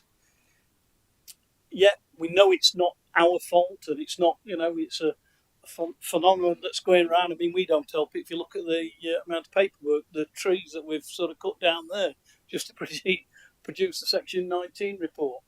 But, we've got to do something about it. And that's what the public, definitely in Bassetlaw, are calling for. And as has been said already, it seems as though it is cheaper to let Worksop flood than it is to do something about it. And that's not acceptable for anybody to have to put up with. And currently they are. You try to get in touch with Severn Trent, they don't respond. I've written numerous just to ask them about a particular bridge, in two bridges in my area that flood on a regular basis through Severn Trent, and they don't even respond to the emails. You speak with officers, they chase it up, but I know even our officers have a difficult time. And everybody will say the same. I've talked to other members who will say the difficulty they're getting responses from Severn Trent. It's not, I use the word, it is not acceptable. I know there was a drop in last week, and again, I appreciate the opportunity for us to be able to meet. I sort of again spoke with the EA and people there, and I know that numerous members of the public who came in as well. But for me, what I would hope is that this select committee could perhaps look at, and I'm sure other members feel the same, as opposed to this big chunk that we've got here, is probably look at it on a district by district basis and ask that question on our behalf on the district, particularly of Bassetlaw. If you look at the numbers that are involved in Bassetlaw, it's significant. But ask what those agencies are doing. We know what we can ask directly what the county council are doing, and that's easy. But getting the answers from some of those other agencies, as I say, is usually a bit more difficult to get. And I think that perhaps some time spent on each district, so we can get that opportunity to question and basically tell them face to face, look, all right, it sounds a bit of a soundbite, but it's solutions, not sandbags, that we want. Because, I know the people in Bassetlaw are just totally fed up. And all we do is another Section 19 report. And we'll have another meeting with them and say this will be done, that will be done. But clearly, something has got to be done. Thank you very much. Thank you. Over to yourself, Councillor Clark. Well, Chairman, I think perhaps some of the comments that are fairly similar to previous comments. So whether it's easier to maybe have everybody contribute and then sort of sum up at the end. But what I would say is, at the previous flooding event in Worksop, I went out there and I saw it for myself. You did, and spoke to residents. And to be fair, some flood resilience work had been set, and I saw that there were properties they got some of the floodgates installed in their front of their houses. Again, in Babette, I was up in Retford, so I saw for myself, and in the Newark area. So. I'm well aware of all the events that go on. I would just need to repeat that we can't stop the rain, but we can continue doing all we possibly can to minimise the effects. And help it escape. And I'm going to take your suggestion, actually, if that's okay. Thank you for that. And yeah, we'll go and we'll take all the questions in one lump, and then at the end, I'll ask the cabinet member and the team to respond. So note paper at the ready. So I'll first of all move over to, yes, Councillor Elizabeth Williamson, please. Thank you. Thank you, Chair. Councillor Oliver's asked me to read a statement out on his behalf, which reads: "The flooding on Garden Road Eastwood wasn't connected to a weather event, but was due to the behaviour of developer Avant Homes. It said previously on this committee that they need to leave Eastwood and forget their plans to develop on Lincroft School. Whilst I endorse the paragraph 14 of the report that praises the community, it's clear from the report that the fault was with Avant Homes. Can I ask if a single resident has received any compensation from the developer for the devastation that they've caused?" And lastly, from him, Councillor Oliver would like to join us in thanking officers for doing their best under difficult circumstances. So, yeah, that's from Councillor Oliver. During Storm Babette, I kept in touch all weekend with Councillor Oliver on the Coach Drive estate, helping with other members of the community on Coach Drive, Rope Drive, Fry Road, and Nether Close. The report states that 76 properties were breached, but many more properties were impacted by the flooding caused by Bovell Brook. In some cases, there was 5 foot of water. There was a danger to life, and both Kane and myself would like to know what lessons have been learned from this. Thank you. Okay, so I'm going to go to Councillor Roger Upton next. Thank you. Thank you, Chairman. I'll be brief, probably half a dozen bullet points, really. I echo what other members have said. I thank the officers and particularly the flood team for the way they responded for my residents and to me in Radcliffe-on-Trent division. I particularly like the regular telephone updates I got from the flood team, because if you haven't got the communication to pass on to people, it's very difficult. So I applaud that and thank them for that. Also, the authors of this document, this report, I think it's a fantastic document. I mean, in a previous life, I wrote documents, reports. I mean, there's a lot of work gone into this, a phenomenal amount of work, in my opinion, and I will keep it as a very useful reference document because it's got some good facts in there that I can use in the future. So thank you for that. There was a comment about Severn Trent. I find it mixed. On the whole, I find them good. I'm meeting with Callum Smith and Severn Trent Senior Manager at 2 o'clock this afternoon to try and mitigate a flooding issue in my division. That's taken me just under 3 weeks to get that meeting on site today. So, you know, in previous experiences with Severn Trent, I personally haven't found them that bad, but I guess it's mixed. It's not if, but when the flood will come again, in my opinion. And I hear what Councillor Clark says. We have no control yet on the climate. Canute tried, I suppose, to hold back the sea, but we haven't got anybody yet to stop the rain. So it's going to happen again. Gullies. Gary Wood talked about gullies, and I've been led to believe that there's around 147,000 known, I stress known, road gullies on our county highways. I suspect it's more than that, so it's a phenomenal amount. I think years ago there was a planned maintenance cleaning programme where a thing called the gully sucker used to come around and suck them out. I haven't seen the gully sucker much. It comes occasionally when I, and I suspect other members, go online and respond to residents who say, that gully, that one there is blocked, can you sort it out? So it's a random, quite onerous task these days of reporting a gully here, a gully there. I hope we can get to the position where we have a planned maintenance cleansing programme of gullies where once or twice a year at the very least, all gullies are sucked, so to speak. I see on this document we've handed out today, on the section Highways Actions page, bullet point 5, 467,000 of additional funding into routine cleansing of known problems. And I think that was alluded to. Where they know there's a problem with road gullies, then money's going to be directed to that. But I want to see it across all gullies, irrespective of whether they are a known problem or not. And I absolutely get it about, well, where does the gully drain to? A soakaway, a roadside ditch, a field ditch, or whatever. and who's liable for that or not, and about getting that done. Because if the gully can't drain anywhere, then it's going to back up and cause flooding of the highway, and then it causes flooding of the adjacent properties. So it's quite a complicated area. But, you know, the ditches and the gullies need to be functioning. They need to be fit for purpose.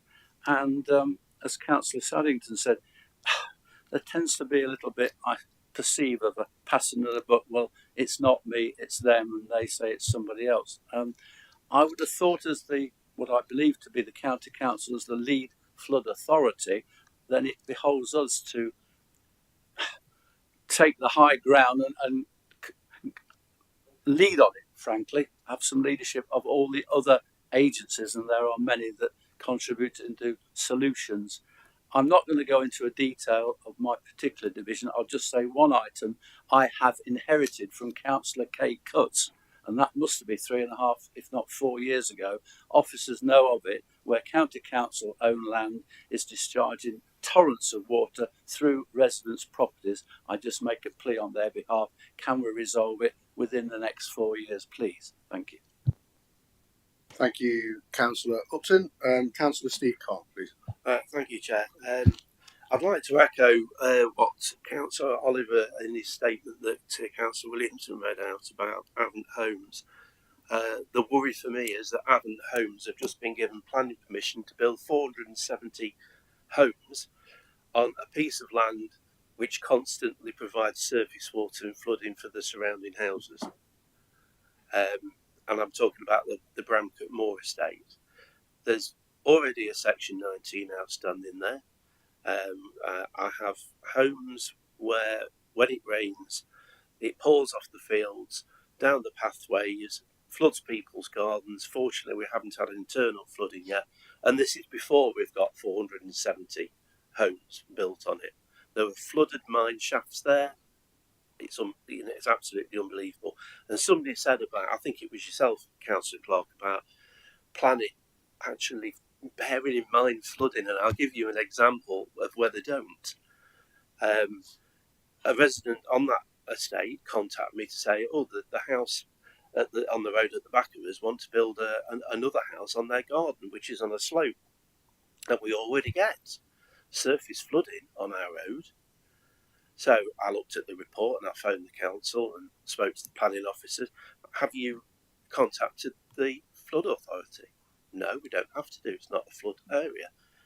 Well, it was, because it's in a danger area for surface flooding, highlighted by the Environment Agency.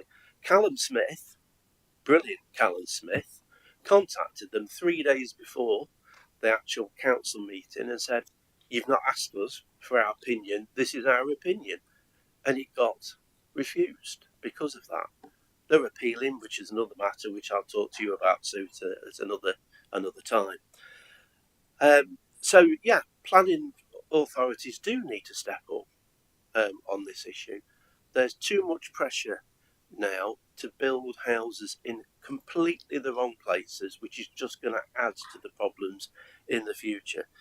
Let me get on to Severn Trent. I don't have the same experience as you, Councillor Upton, with Severn Trent. We've been trying to sort out the problems in Bramcote Village with the fact that they've got no surface drains whatsoever, and every time it rains, the people at the bottom of the hill get flooded. And I've been trying to email this chap for, crikey, about 4 months now, no reply, to find out that he'd left Severn Trent and that he hadn't passed anything on to anybody else in Severn Trent. So I understand that the officers are having to start again with their discussions with Severn Trent on this issue. That is just not good enough. And I have to say, an organisation that primary function is to make money for its shareholders in dividends is never going to solve the flooding problems that we've got. And that's your daily dose of socialism there. Funding is completely lacking.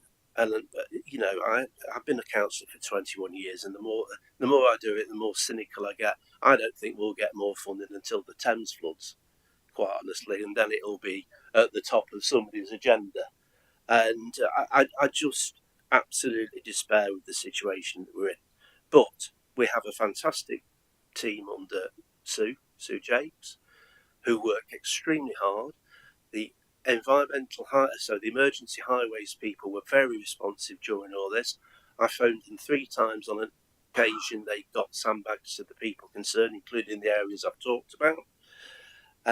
Fantastic work that's gone into all of the Section 19s here. The problem we've got is we haven't got any legal bite whatsoever to enforce them. Severn Trent can ignore us. I've got a Section 19 case on Wollerton Vale that's been outstanding since 2020, and the City Council, who are responsible for the flooding, haven't done a thing. And we've got no legal recourse to make them do it, and that is what we need. And I think that is what we should be saying to government, or whatever colour. The flood authorities need this legal power to enforce a Section 19 report. Until that happens, we're just going to get lots and lots of really, really good Section 19 reports done by extremely good officers who are very knowledgeable, but not actually able to force the authorities to do anything about it. Thank you. Thank you for that. Yeah, thank you. Councillor John Ogle, please. Thank you, Chairman. I'll try and avoid any repetition because there's been quite a bit of areas covered. I'd just like to thank officers for the strategic calls I received at critical times. It enabled me not to have to travel around making a nuisance of myself on flooded roads, and provided extra community information without having to go to a lot of extra trouble. Next, I know the department does a good job, but I want to mention the Highway Drainage Department, the small department, because it's been in action 2.5 years, and it's making a terrific impact on highway flooding. And please continue with that funding or increase it. There's been a lot of work put in on highway culvert bridges. Because a lot of them were blocked up with debris, and they've been cleared in the good times, Chairman, not the bad times. So it was done before the flooding, and we've had a lot of chambers that were collapsed. We've had renewed chambers where they were needed, and those can contribute to flooding in houses. And I know the highway drainage officer is working with the flooding people.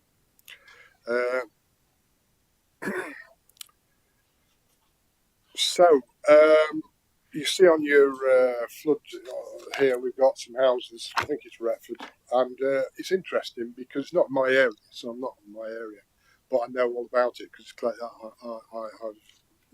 know quite a lot about that.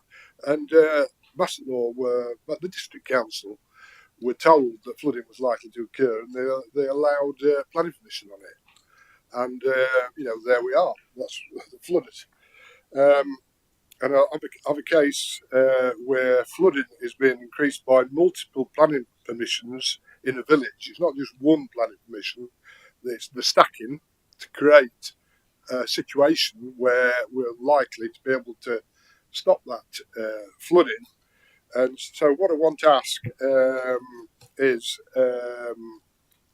in fact, these are affecting and aggravating the flooding issues and also restricting the watercourses by taking up part of the watercourse and levies where they're not required. So what measures and consultation do district councils have to carry out before planning permissions are given for new houses, and what statutory obligations do district councils have regarding around that? And it might be something that a written answer might help, but it'd be good to get something today and make you aware of, because one or two people mentioned this, and there is a problem because district councils are not taking they don't appear to be taking notice.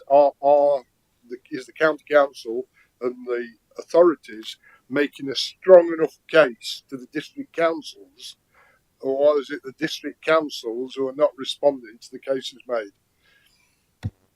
Thank you, Councillor Ogle. Councillor Bruce Lawton, please. Yes, thank you very much, Chairman. I've just received a text this morning. It says, "Hi Bruce, we've just done 2 days investigations at Cornton and done lots of jetting, etc. We need to go back to chat soon. we'll chat soon. I'm just in Headingley with the CCTV team and the crews sorting your drains out in Headingley, and that's this morning from one of the flooding officers from Ross. So this goes to show you the level of input our team have had and are having on some of the impacts. I first became involved in flooding in 2000 when I first became a councillor. I watched the Trent flood part of North Muscombe. North Muscombe is now protected by an extension of the flood bund, which was funded by the EA, which has protected that community, and they didn't flood quite recently with installed Babbe. So one of the issues we really have is that, and I've watched this happen over a number of years, and the member to my left will concur, is that there's been a serious change in the way that these storms are operating, and now flooding is far more pluvial and less fluvial. And the big issue we have is that the Environment Agency is set up to deal with fluvial issues, not pluvial issues. And it is that level of input we need at central government to be able to change the level of support that the Environment Agency are giving communities to be able to ensure that they are better protected. I mean, I was actually an appointee. I worked for the Environment Agency for 6 years, and I was part and parcel of the setting up of the Flood and Water Act, and I made a complete cock up, excuse my language, didn't do very well really, because the Flood and Water Act 2010 does not give the lead local flood authority the powers necessary to be able to hold the riparian owners or those responsible. I'm supporting Steve Carr, I can see him nodding, to be able to deal with issues, and that is one of the real issues we have as far as pluvial flooding is concerned. We can't go to those people that are allowing water to enter communities and deal with it effectively using that act, and that is something we need to be pushing for with central government. Unfortunately, Mr. Chairman, your committee doesn't have that level of power, only if it had. I mean, I just wanted to really talk about, I'm not going to cover a lot of the stuff that Councillor Clark has talked about, but I really want to talk about what is some examples really of where this authority has provided support and where it has been effective, and where Storm Babbe did not get its evil claws on those communities. And take, for example, Sutton-on-Trent, for example, in conjunction with the IDB, increased their pumping by over 100% in the last 2 years.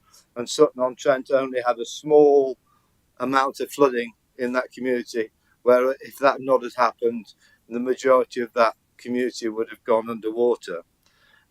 North Muscombe, I've just mentioned about, take for another example, 5.5 million spent in Southall. Yeah, we only had properties in Normanton, which was outside of our sphere of influence, were flooded in Southall, and that is this council providing support to that community and protecting that community, and we are to be applauded for it. And we're calling Severn Trent. Well, Severn Trent put a £1.25 million storage tank in Farnsfield, and protected the whole of the bottom end of Farnsfield from mixed sewage and surface water flooding.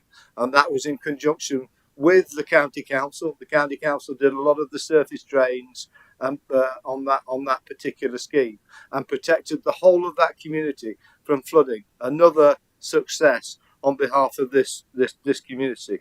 Drainage work was done in Norrell. A lot of drainage work was carried out in Norrell, and that community very nearly got away scot-free and would have flooded dramatically under the impacts of Storm Babbe. So it is not all bad news. There is a lot of good work being carried out by this authority. No doubt there is a lot more to do, and Storm Babbe has identified those areas. But this authority will take on that challenge and will move forward and try and do its best on behalf of the residents that it represents. So I applaud the team, I applaud the county council. I applaud VIA actually, and I applaud a lot of our partners who are working hard to try and protect members of this community, members of the community of Nottinghamshire. I understand there are difficulties. I understand there are areas, like for example in Worksop, where we need to do more. We need to try harder to be able to do something for that community, and we all have got to try and help these areas all together as an authority to try and protect those residents. I leave you with a point really, picking up Sue. When I worked for the Environment Agency, I used to get called out quite regularly to events, and I was in actually Sue Sannington's patch. They rang me up and they said 2 properties have flooded in Ralston. The Greet, it has a bend just before you get to Ralston. The Greet decided in its own inimitable way that it was, instead of going round the bend, it was going to go straight on. It went straight on, straight across the field, and flooded 2 properties just at the back of the church in Ralston. So I arrived on site, and both families devastated, absolutely devastating for both these families. There was a brand new house, and there was a 17th century cottage right next door to it. And the new house was completely and utterly ruined. I went into the 17th century house, and the resident was busy clearing his carpets out. He'd ordered new carpets. All his plugs were way high up. He'd protected his property. He knew he was going to flood, and he'd prepared himself. And it is that sort of resilience we as a council have got to try and get our residents to take on board. We have got to help them become more resilient from flooding, and that's what we're doing. And I'm sure Sue, she's just pointed out that fact, and that we are advising our residents to take on board that sort of issue. You know, the same thing, for example, happened the other day in Edinburgh, where a resident has flooded 7 times. He's going to build a flood wall. He's going to protect himself and help himself to get out of this problem. So thank you very much, everybody, for all your help. And I'm sorry I've gone on a bit, Mr. Chairman, but it's a subject that I hold dear to my heart, and understand the impact that it has on our residents. Thank you very much. Thank you, Councillor Lawton. I'm going to get to Councillor Penny Gowland, please. Thank you. I'm not sure the residents who've been flooded would really want to have heard that litany, but anyhow, I also want to thank particularly the officers who contacted us regularly. The frequent communications are very useful. I also want to draw a connection with King Canute, because my area is very low lying. We didn't have any houses flooded, but we had water coming up from the river, coming down from the river to the streams, and coming up from the water table. And you know, in all honesty, we're in a very difficult situation. I hate to say this, but this may be an unprecedented situation, but it was not an predicted situation. We've been told this was going to happen, and now it's happening. So I think it is absolutely essential that we work with residents to help people to future-proof their houses, because clearing out your house is devastating, and you know, honestly, it adds to the problem in the future. I would like to ask that we consider our flooding plans in terms of the next predicted problem, which is droughts. So holding water up on the hills will not only help stop people flooding, but will also help with droughts and fires in the future. And let's hope we don't have any more of those, but I'm afraid I think we might. I want to talk about a couple of particular issues. Flood resilience stores have been discussed recently a lot by people. Now, I'm in an urban area, but I don't know where to get sandbags. I have asked about this. It would be really helpful to understand better where this happens in the non-parished areas. And I'd also like to know, would you be able to, not like to know, I'd like to ask whether there could be more communication with residents about the way the water's managed, because there are well-meaning residents who will do things that they think are helpful, like you talked about non-return vows. I know people who've attempted to stop water moving one way or another, and obviously it's completely inappropriate because there are experts in the water management who are ahead of this. I know they're ahead of it. I've had these conversations with them. So I think ensuring residents understand that people are on top of all the water management systems would be useful. On the ditches and gullies, I can confirm that in my area, I have been told that gully cleaning is going on regularly, and I have seen the gully cleaner out, so I can assure Councillor Upton that happens. But the ditches and gullies, the same applies. You know, making sure residents, not just farmers, that residents understand if you put something down a gully, you might block it. And if you could actually, you know, possibly go out and help clean up the leaves, it would be useful, because if your car's parked, the cleaner won't be able to get there. Asking residents to keep involved in this would be helpful. I know lots of people haven't got the time or energy or ability to do it, but many people would. And finally, on planning, you know, the information that comes through to planning on some of these properties is hard to understand, in all honesty. It doesn't seem to be sufficient. It doesn't seem to take on board not only stopping surface water flooding, but holding back water. I think really that needs to be looked at in detail. Thank you. Thank you, Councillor Garland. Yeah, if I can have Councillor Roger Jackson, please. Yes, thank you, Chairman. Thank you for allowing me to speak. On the back of Councillor Clark's comments, I don't know whether I should declare an interest and give everybody an apology, but of course, it's nothing being a farmer, but... You're obviously one of the brilliant farmers, Councillor Jackson. No. Chairman, an awful lot's been said, and I don't want to repeat what's been said, but unfortunately, we haven't got to wait 20 years before we see this amount of flooding again, which we had the last time was in 2020, wasn't it? I represent many communities that do suffer from flooding, Loudon being one, and we often get over 100 houses flooded in that area, and some of those properties have been flooded 10 times in the last 20 years. But I will say, and it's all been commented today, 90% of those houses were built in the old flood meadow and floodplain, which probably shouldn't have been built in the first place.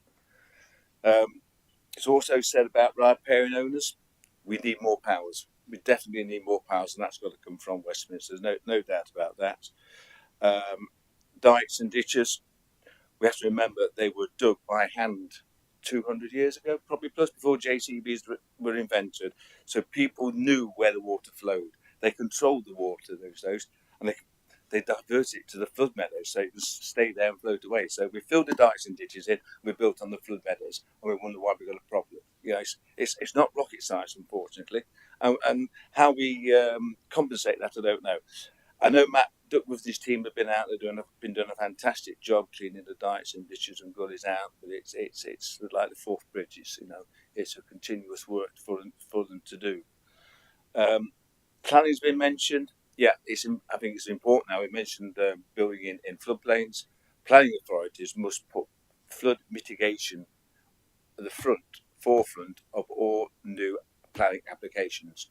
And doesn't have to be big applications either, just single applications. Because I've got villages that you get a house here and a house there, and as soon as you know, you've got 10 or 15 houses without any flood mitigation being put on them. Where if you've got sort of a large development, you do get the flood mitigation put in place. So I think that is something that can be done as well. We talked about flooding through the water table. Land saturated. I get a lot of properties in a village called Gunthorpe where the water just comes up. When the River Trent rises, the water rises up through the water table. And it's not surface water that floods them, it is actually the water table rising, coming into the houses. And that is something very, very difficult to do. One thing I like to mention, Chairman, is insurance companies. Every time a house floods, I think it costs the insurance company between 60 to 100k in cost. Why are we not talking about them to help with sort of flood mitigation costs? It will help them in the long term. You know, financially, if we can stop houses flooding, it's going to help them financially. I just don't understand why we're not talking to insurance companies to see whether there's any insurance possibilities there as a team. As I said before, during the flood event, all partners, Severn Trent Drainage Board, NCC flood team worked really, really well. The warden schemes are greatly appreciated by my villagers. People have been out to village meetings to talk about it, to find out about the flooding, which has been great. I did think about doing the road closure thing. I thought it's not quite apt. We got a road closure sign with a car driving down the middle of it on the front page, which is, you know, and in some of my villages, especially Loudon as well, cars driving down a flooded road create more flooding all the time, you know, and it is important that we manage to flood the roads. But no, again, thank you all the team. there's no real answers or solutions to this, but it's something we've got to do. We're not going to stop it rain, as has been said, and we've got to probably do more about water management, controlling the water flow, and think about where we build houses in the future. Yeah. I'd like to go to Councillor Richard Butler, please. Thank you, Mr. Chairman. I'll be very brief because most of my points have been covered very well by Councillor Saddington and all colleagues who have spoken. The fact is now we live in a world where people are living in fear when it rains, particularly people who have been flooded. And there is a real fear amongst people now. We had it 2 or 3 weeks ago on the Sunday when we had that persistent all-day drizzle. And I mean, personally, I've not been affected yet, but residents in Tollerton and Cotgrave have. And I'm sitting there in fear for them because you think, right, any moment now the call's going to come in that we've been flooded and here we go again. And the recent experiences and the ones last year as well have shown that the team do a good job, and there's not many of them, and that's I think is a bit of a challenge, is a bit of a problem, because we know, as colleagues have said, this is going to happen again sooner or later, and so we do need to bear that in mind.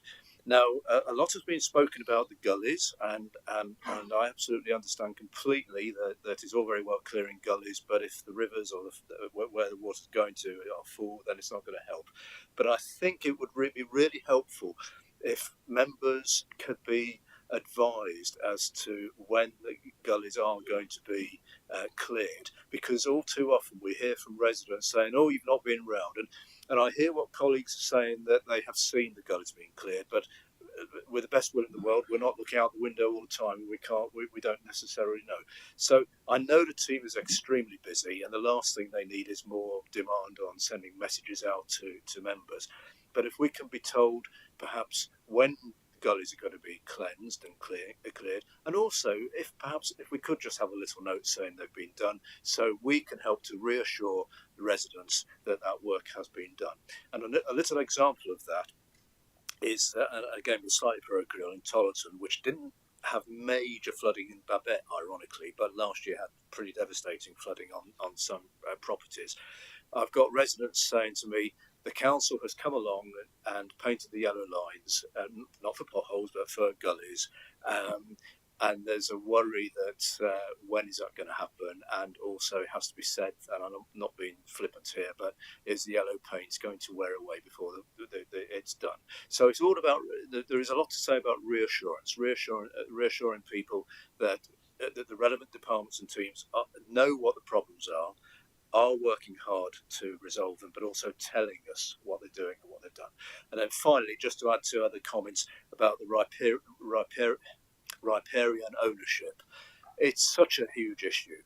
We've all seen it, haven't we? Where we've got houses and gardens being flooded. And that's not a point, actually. I had some houses in a few weeks ago in Storm Babette, where fortunately the water didn't come into the houses, but into the garages, but also gardens were flooded. Now, I know that doesn't sound a big issue to many people, but it is devastating when people see the water gushing through the gardens, coming up to the steps, because they are in fear again as to what's going to happen. So really, back to the riparian ownership issue, we've seen all the water flooding, piling up in fields and all the rest of it, and we just know it's coming down.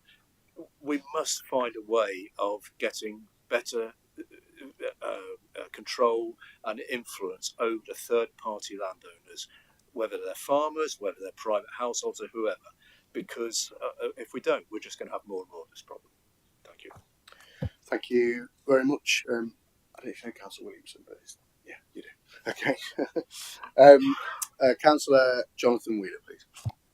Yeah, thank you, Chairman. I'm going to be brief. I think one issue I have is in my patch, and I'm sure it happens across rest of Oxfordshire as well, is when you've got large scale development, then the mud that's running off that is then going blocking the gullies, which will make our job even harder. So I do welcome what Gary said about more work being done on those, but also wonder what work we can do with those developers. Now we talk about planning overall in terms of homes, but to see where conditions can be put in terms of funding and so on to help clear those gullies, because I had it where all the guys were cleaning my patch, and 3 months later went across one, ruts up a hill, absolutely jam packed with the mud.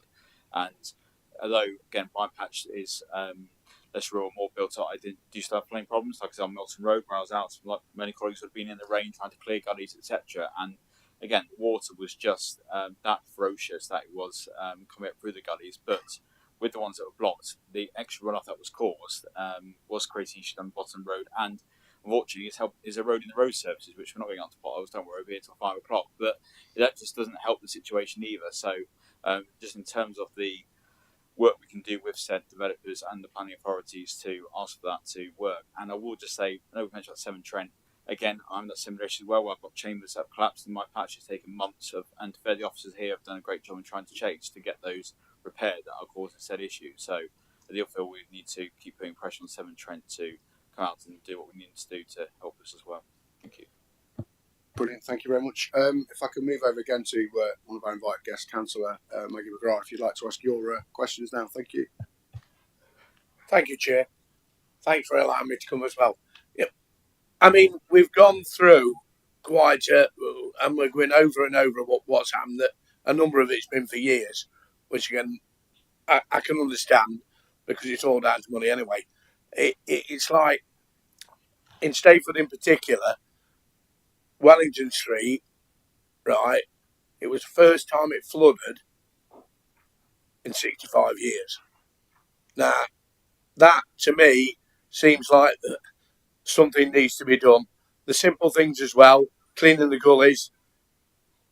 I know it's difficult with the amount of gullies we've got all over Nottinghamshire, but it lets people see that at least we're doing something, because everyone tended to blame the gullies, and apparently somebody left some floodgates open up the top end at Langley Mill, which that's rumour mongering. That can do whatever happens, and it has a knock-on effect. Most of them people in Wellington Street were very old. The system we have of warning them as well concerns me, because we normally go for emails or this, that, and the other, which most old people, and I'm getting there now as well, right, haven't got access to it. So we need to look at this warning system, because it's going to happen again, right? We can put as much mitigation in as we want, but it's going to happen again.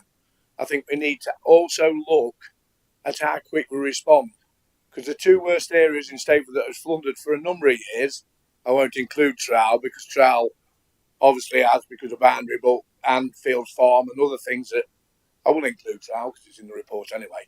But we have to look at how we respond. Morbridge Lane in particular, right, has flooded as long as I've known, right. It's lifted all the car parking on the other side, the gully or the farmer's field as well. We cleaned one side of it, which took nearly 7 years to get him to do something. I've heard about riparian ownership, but we must have a way of enforcing where areas have a historic way of flooding that we do something about it. Vessel Lane, right? We've only got little clumps of businesses around Stapleford, right? Vessel Lane has got quite a few. Two of the bigger employers, Kennel Pack and UPS, right? They're on about pulling out. But when we look at what we could do with Vessel Lane, which is Severn Trents who don't respond, as we've heard, and also Network Rail, because all our main sewers do go under Network Rail and into the Erewash.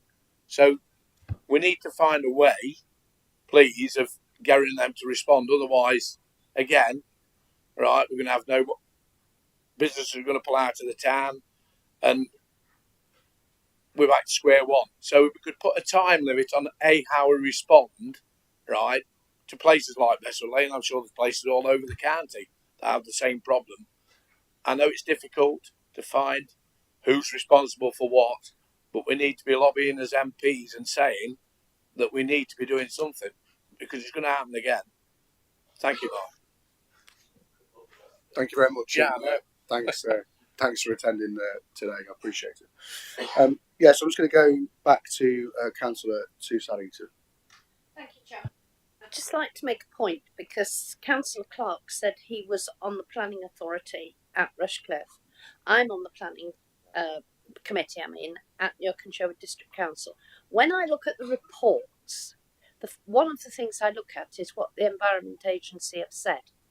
And 7 times out of 10, 8 times out of 10, just says no comment. And I think if we're going to get together and have some discussion on this, we need to really make it clear to the Environment Agency how important it is for members of a committee to look and see what they're actually saying. Because if you get no comment, then people just think there's no problem. And I think this is really important as we're having big developments built. But thank you to the flood team. You know, I know you've had lots of comments, but I'm sure we've all appreciated what you've done. You've been there when we needed you, and hopefully we won't need you again for a while. Thank you. Thank you, Councillor Saddington. And Councillor Tom Hollis, please. Yeah, thank you. I think it's one of the rare meetings where I think we've got some real topical issues on the agenda, but it's clear to me that members have articulated very well and spoke in great number actually what the problem is. But I just want to take it back a step to say why are we discussing this. These Section 19 reports are done because we have to legally do them, and I think it certainly highlights to me some uncomfortable conversations that the County Council maybe wouldn't ordinarily have. Of course, Section 19 reports in a roundabout way kind of crowbarred into this place committee because this is just simply the most appropriate home for it. Now we've got scrutiny panels and we've gone to the cabinet, so this is the only public way that the County Council legally, and let's not forget Section 19 reports aren't talking necessarily about flooding. They're talking about our legal obligation to disclose and write a report on people's homes that have been breached and people's businesses. I think members will know that flooding is considerably worse than the large amount of reports that we have here. And I think that's kind of where my frustration comes from some of these reports and maybe how we could do things better. Because as the report says, it identifies specific measures to alleviate future flood risk. It's up to each risk management authority if they wish to carry out further investigation into possible flood prevention and protection measures that could be implemented. And I think you want to put that in plain English. It's the responsibility of Nottinghamshire County Council to say what went wrong, but not to say how to put it right. And I think that's potentially how we could do things better. But just to kind of pause there, and I think this is the important distinction to make, Sue Jakes, Callum Smith, Joshua Wells, many others do a fantastic job, and I didn't know how they got any sleep during the flood particularly. Yeah. But actually they're working under the direction of a poor strategy at the minute, and I think that comes down to how we could use our statutory obligations in these Section 19 reports. But it's not helped, and I think it needs to be said, when we are lucky to have environment ministers as MPs in Nottinghamshire, but when Storm Babette was happening, he took a flight to Iowa for £8,000 of taxpayers' money, rather than having his boots on the ground like many councillors, including councillors in Hull and Nottinghamshire, were doing things on the ground. And I think it's not helped when you hear terms like farmers are to blame, which I think we've just heard the cabinet members say. I'm sure he wasn't talking about Mark Spencer or Councillor Jackson, but that isn't helpful commentary when farmers are often the ones that come out and help us, whether it be in a snowstorm or a flood.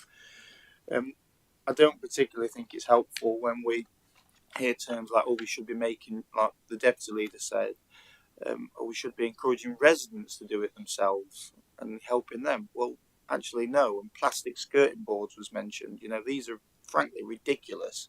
What we should be doing is actually saying getting the basics right from the county to make sure some of these things don't happen. And I think the best commentary that's been said is probably by Councillor Upton, and I appreciate his honesty. We don't see any gully clearing, and particularly in the built-up areas. Most of the reason homes get flooded is because the drains aren't draining right. And if you go through my division and many divisions, I'm sure, you see the drains just blocked. And we used to get that sucker that used to blast them out. We're just not getting it. So I think actually getting some of the basics right, clearing drains, is very important. And one thing I also really struggle with is actually the county council is the lead flood authority, but it abandoned Ashfield, it abandoned Mansfield, it abandoned Broxtowe during these floods as it retreated to some of the worstly affected areas around the Trent, which granted there was a worse scenario, but we wouldn't tolerate that from the fire authority that abandoned homes on fire just because there was another home on fire somewhere else. And I think actually we need to work with our partners. If we're at capacity, do we need to improve our capacity? But if we could improve working with partners, and I'll use the example of Ashfield District Council, we have a great team that mobilise very quickly. We didn't have any sandbags. We didn't provide. The county council didn't provide any. We got the bare minimum that we scraped out. 20 here, 30 there. What we share a warehouse on Station Road with Via. Why isn't that got a dedicated zone where we can go and work where you store sandbags as an example? And I'm sure many other districts had the same experience, but we could do more as districts and boroughs. And I think the county council kind of encouraging it, because certainly from some of the older members of staff that I spoke to at Ashfield, it seemed to be on more of a personal level. And as the staff's changed at the county council, those connections aren't as strong, if not non-existent, than they once were. So I think certainly working on some of that would be useful.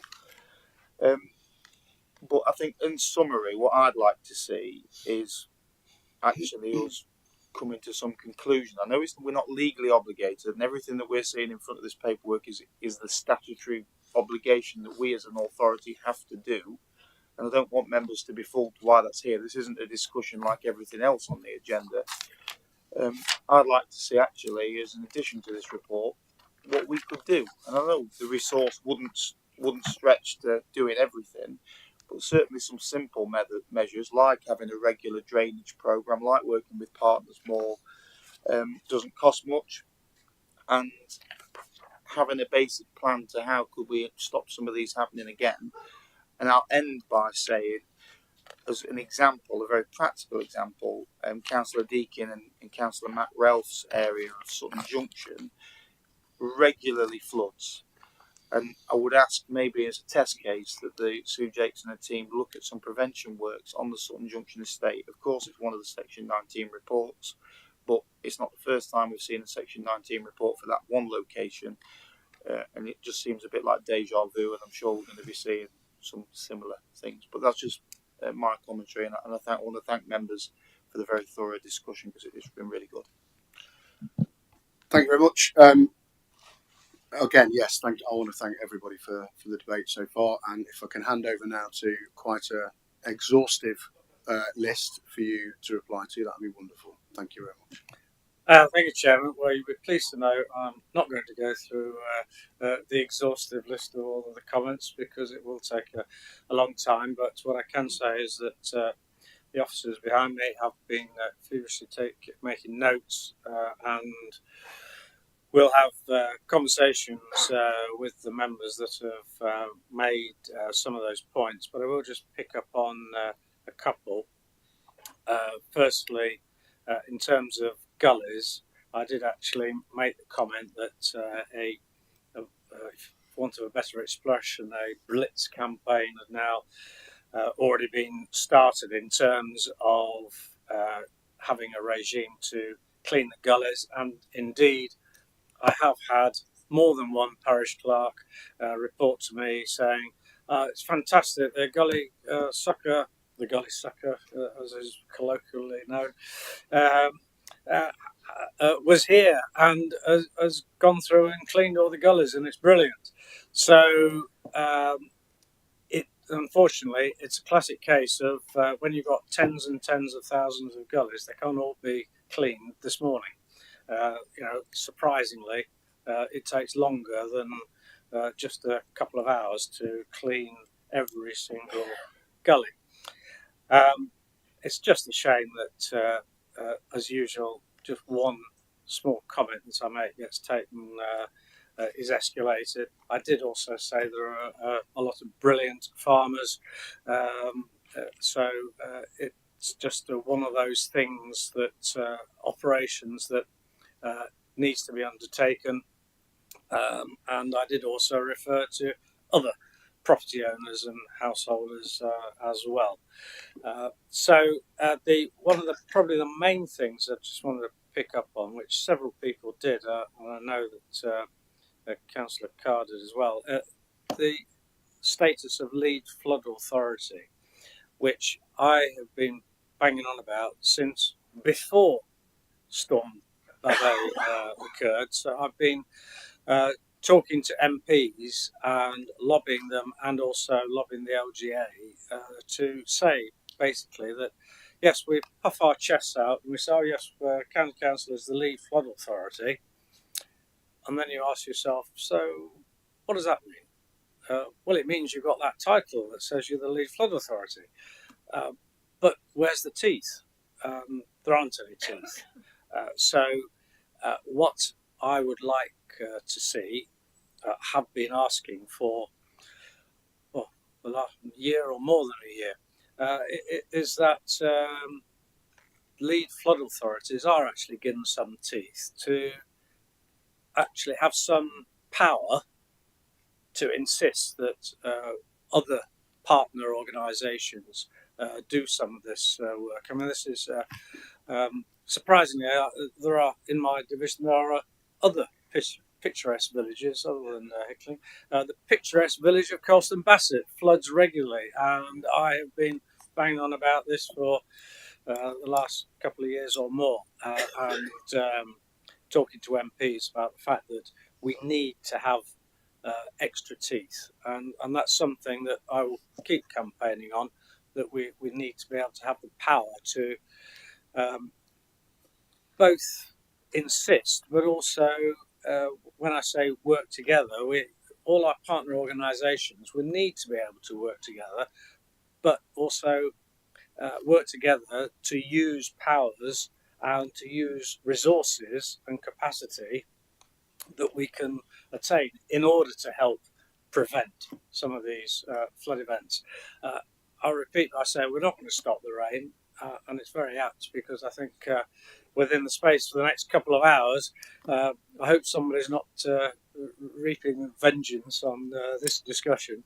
But whilst we can't stop the rain, we'll certainly keep doing our level best to reduce the impact as much as we can. And so we need to take on board all these comments, and we need to continue the discussions, and we need to try and do what we can to limit the impact of future events. Thank you, Chairman. Thank you very much, Councillor Clark. Right, I'm going to ask Martin to read out a summary. Quite a long. Well, it'll actually be quite a short one because, like I said, they were very comprehensive of comments. It was really just, I think, obviously, we'll get from the minutes that members would like to note the excellent response to the flood team in dealing with the response, because I think everyone did say that. I think one very specific thing that we can progress is what Councillor Butler said, the request that members be kept up to date with the gully cleaning schedules, and once gully cleaning is completed, to also let members know. Also to note, on the work programme, we have got a scheduled review that came from the motion of council, I think, which was back in December, about looking at the response to the storm. So we may look, like I said, I suggest that the scope of that review is expanded, not just to look at how that storm was responded to, but also work that is being done to prepare for future flooding events. And then also, just to note as a reminder, and how we actually incorporate this, whether we do it as a separate review or add it onto this one, that the gully cleaning review is on the work programme as well, so that is something that the committee will be looking at in future. Okay, wonderful. Thank you very much. So that's all points of captured. We would move to the vote. All those in favour? Thank you very much. That's carried. Thank you. Thank you very much, everybody, for your attendance. Appreciate that. I know it's been quite a long long agenda item. I don't know if anyone wants to break for a quick comfort break just before we hit the last item, or if you just want to get on through it. I'm happy either way.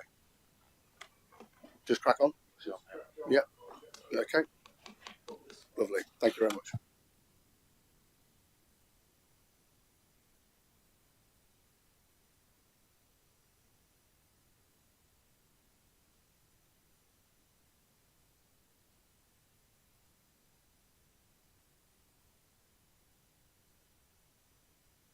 Okay then, so that's agenda item 8, outcomes of the scrutiny review of household waste recycling centres. Can ask Councillor Nigel Moxon, who has waited there incredibly patiently, who led the review, to please introduce the report. Thank you, Councillor Moxon. Thank you, Chair, and thanks for inviting me to introduce this item today. As I'm sure members have read in their papers, following a strategic review of the 12 household waste and recycling centres in Nottinghamshire, and you will get told off by officers if you refer to them as tips, because I have, several members of this committee and some interested councillors undertook this review in October and November last year to take a deeper look at the impact of the proposed changes to our waste network. Members of the committee wanted to make sure we went as far as possible as a council to make sure our waste network is fit for the future and that it is delivering value for money for the best possible service for our residents. One of the things to point out about this is that the full impact of the changes associated with the Environment Act 2021 are still developing, along with other reforms around waste and recycling being rolled out nationally. I.e. extended producer responsibility, deposit return schemes, etc. It's not easy to future-proof such a big service in the midst of changing requirements, and that is why this review was undertaken. Members met 4 times and also conducted site visits to HWRCs in Newark, Warsaw, Mansfield, Kirkby and Ashfield, Calverton, and finishing out the day in West Bridgford. Members considered the following points: how the network needs to work in the future, that being the range of materials accepted, opening times, etc. Implications of the Environment Act 2021 and the resources and waste strategy, efficiency and performance improvements that could be made within the current contract, reducing operational challenges associated with inappropriate site use by traders and residents from outside of Nottinghamshire, the range of challenges that affect each individual HWRC site, such as small sites, site location, vehicle access, congestion, ramp access to disposal containers, and sites that have to close whilst disposal containers are being moved around site. The financial context and population growth within Nottinghamshire. So the key findings were that a reconfigured service could deliver significant savings with the same service quality whilst improving the experience for residents by drastically reducing queues. And that performance information showed that HWRCs located on purpose-built large sites had better recycling rates than small, cramped sites where there is not enough storage space to sort out the waste as effectively as possible. So to summarise, the members of the review group are recommending that we, 1, to reconfigure the service to allow better customer service and more flexibility to adapt to changes being introduced through the Environment Act and other government guidance on recycling. 2, to make sure any future sites added to the network have enough space to be efficient and avoid causing traffic flow issues, can adapt to changing processes and requirements. Number 3, that the potential for reconfiguration will be evaluated further because additional work will be needed. 4, and that small-scale changes will be. I should put my glasses on for this; it would make it a lot easier. And they're small, and they're even here. Look, but never mind. And the small-scale changes will not adequately address the current challenges. I would like to take this opportunity to thank the members of the review group, namely Councillors Richard Butler, Rob Corden, Jim Creamer and Anne Callaghan. I must also thank Mick Allen and Mark Walker for their help with facilitating the meetings and especially the on-site visits. And a special thanks to Martin Elliott, who helped with the review group to come up with these recommendations. And a final apology to him for almost giving him a concussion during our visit to Calverton HWRC. the last time I'm going to apologise for that, Martin. So with that, Chair, I would commend this review document to the Scrutiny Committee. Thank you. Thank you for the report there. I do appreciate it. So yeah, I'm going to move the recommendations, detail the report, and seek a seconder. Thank you, Councillor Traddington. So yeah, I just on that, I just want to thank first of all yourself for coming back and doing that report for us. I do appreciate it, and I know a lot of work went into that, and obviously it being fantastic that it was cross-party and everybody was invited and involved. So that's really positive. I'd just like to take this opportunity to thank you and thank the officers for the report as well, and open the floor for debate. If anybody would like to ask any questions.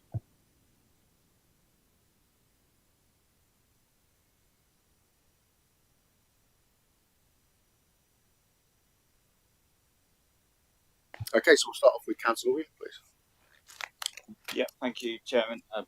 It's working out. And again, I want to put on record my thanks to everybody staff on the working party. I know it's a lot of work that goes into that, so I think we all really appreciate the work that went into that.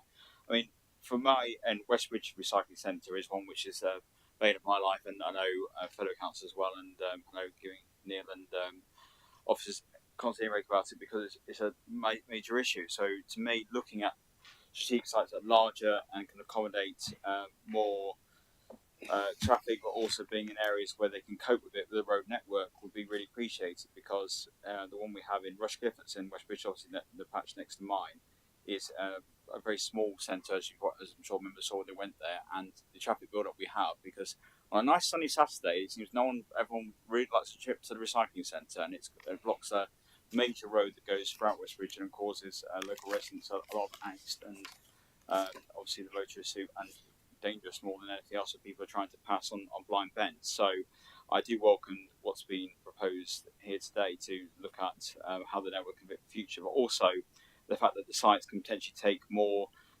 types of recycling going forwards, because I think that's one of the issues that's already been talked about, the capacity of the sites, and actually ways for us to increase our recycling rates. And you've got centres like Westbridge that doesn't take paint because it's not capacity to do that, whereas other facilities do. And obviously we can talk about things like foil and other packs all day long, but I think that's what we need to look at as well going forward, so they are future-proof for what we need to do. Because I've been to ones in London, for example, that are huge, can take everything they can do, and much easier to navigate round. Whereas, say, where we've got them obviously historically for where Nottingham was a lot smaller and a lot less traffic going to them. So I really welcome the report in front of us there, and just to still place on record, which I know Gordon Wheeler has done, and I keep the office there to keep our conversation around Westbridge in the meantime, because we are still having major issues where, like I say, I know everyone else looks out the window, looks forward to sunny Saturday. We look with dread. We know we're going to get lots of comments and emails, and know the roads blocked with people wanting to go use that centre, which are causing major issues around the area. So it's something we just need to address going forward. Thank you. Might stop working. Shall we go through them all and address you at the end with any questions, that sort of thing? Let's do that. I'm going to go to Councillor Carr, please. Thank you, Chair. Cast your mind back to the times round about COVID and just after, when we were asking for the Recycling Centre Strategic Review to be published. It was never published. Yet what we did was we set up a working party to have a look at the review of recycling centres, and this is what we've got before us today. I, for one, cannot support any reduction location for recycling centres. The clue is in the name, recycling centre. We should be encouraging recycling, and any reduction of them, quite frankly, will potentially increase fly tipping. This is all about saving money, of course, nothing to do with service. It speaks about the financial challenges in the report facing this council, and let's not forget each department has been asked to find substantial savings to help bridge the gap with the MTFS. What this report is recommending is that we create super sites. In other words, we close the smaller sites and create these huge tips. What it doesn't say is what's going to close and what's going to open and where they're going to be. It would be madness to support this at this stage. I repeat that the Independent Alliance will not support any recommendations that make it more difficult for residents to reach their nearest recycling centres. The report repeats what we're being told time and time again, that everybody in Nottinghamshire lives within 20 minutes of a recycling centre. I'll tell you, sometimes I live the other side of the Beeston from the recycling centre, and sometimes it doesn't takes me more than 20 minutes to get to it, let alone people in places like Alston, which are a long way from a recycling centre. I thank the members of the working group, but I can't support these recommendations as published. And make no mistake, if you vote for it, what you're voting for is closing recycling centres that your residents rely on. Thank you. Thank you, Councillor. I'll just remind you this is a non-political committee, so standing as we are here to discuss the issues of Nottinghamshire, not whether your party supports it or not.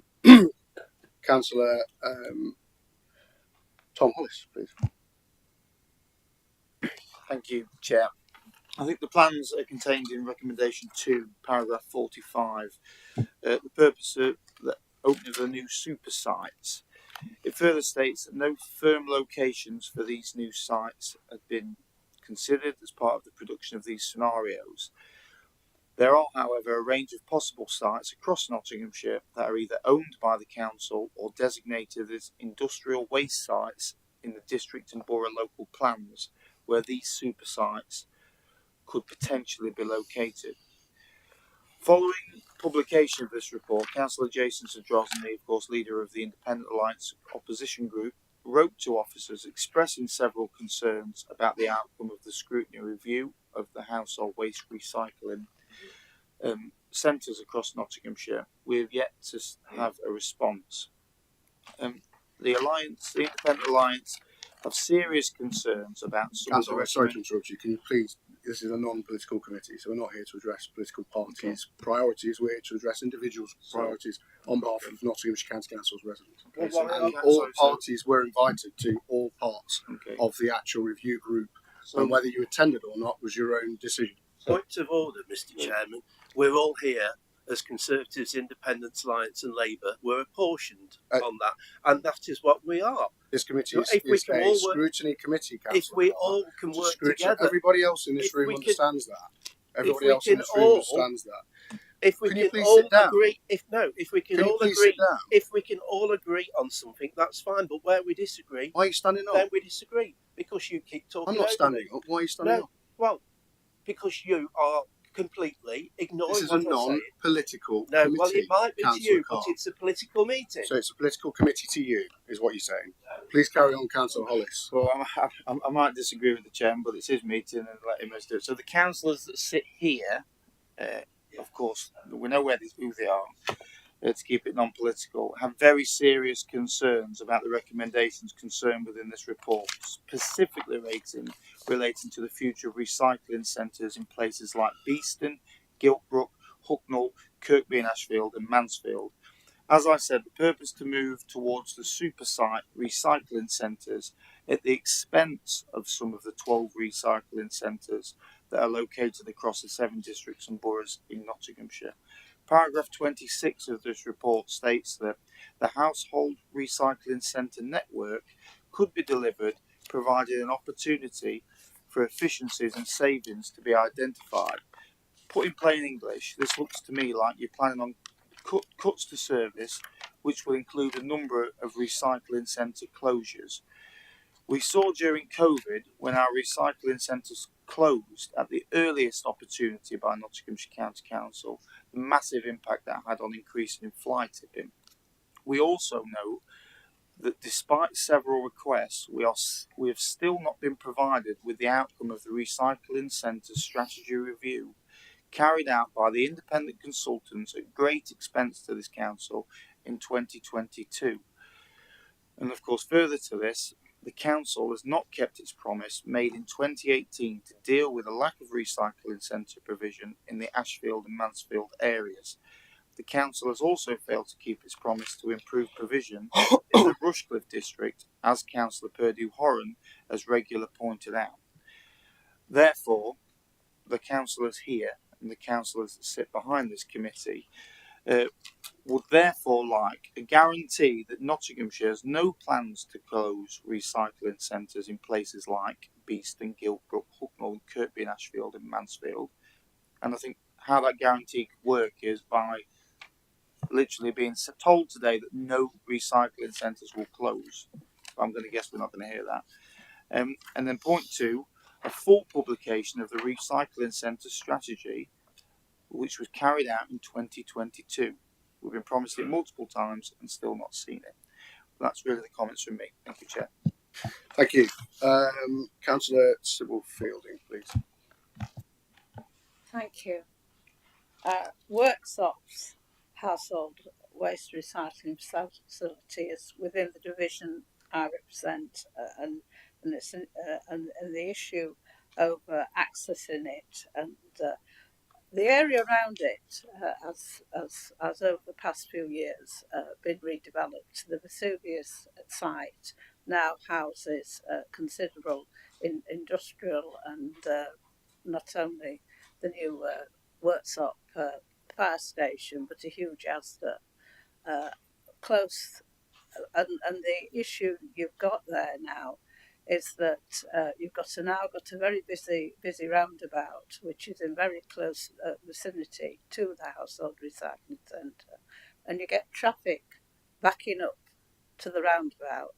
You get traffic backing up, queuing to go in the other direction, and then you get residents who want to go along Shire Oaks Road to either Shire Oaks or Rhodesia with queues of traffic, and this is happening on an extraordinary regular basis.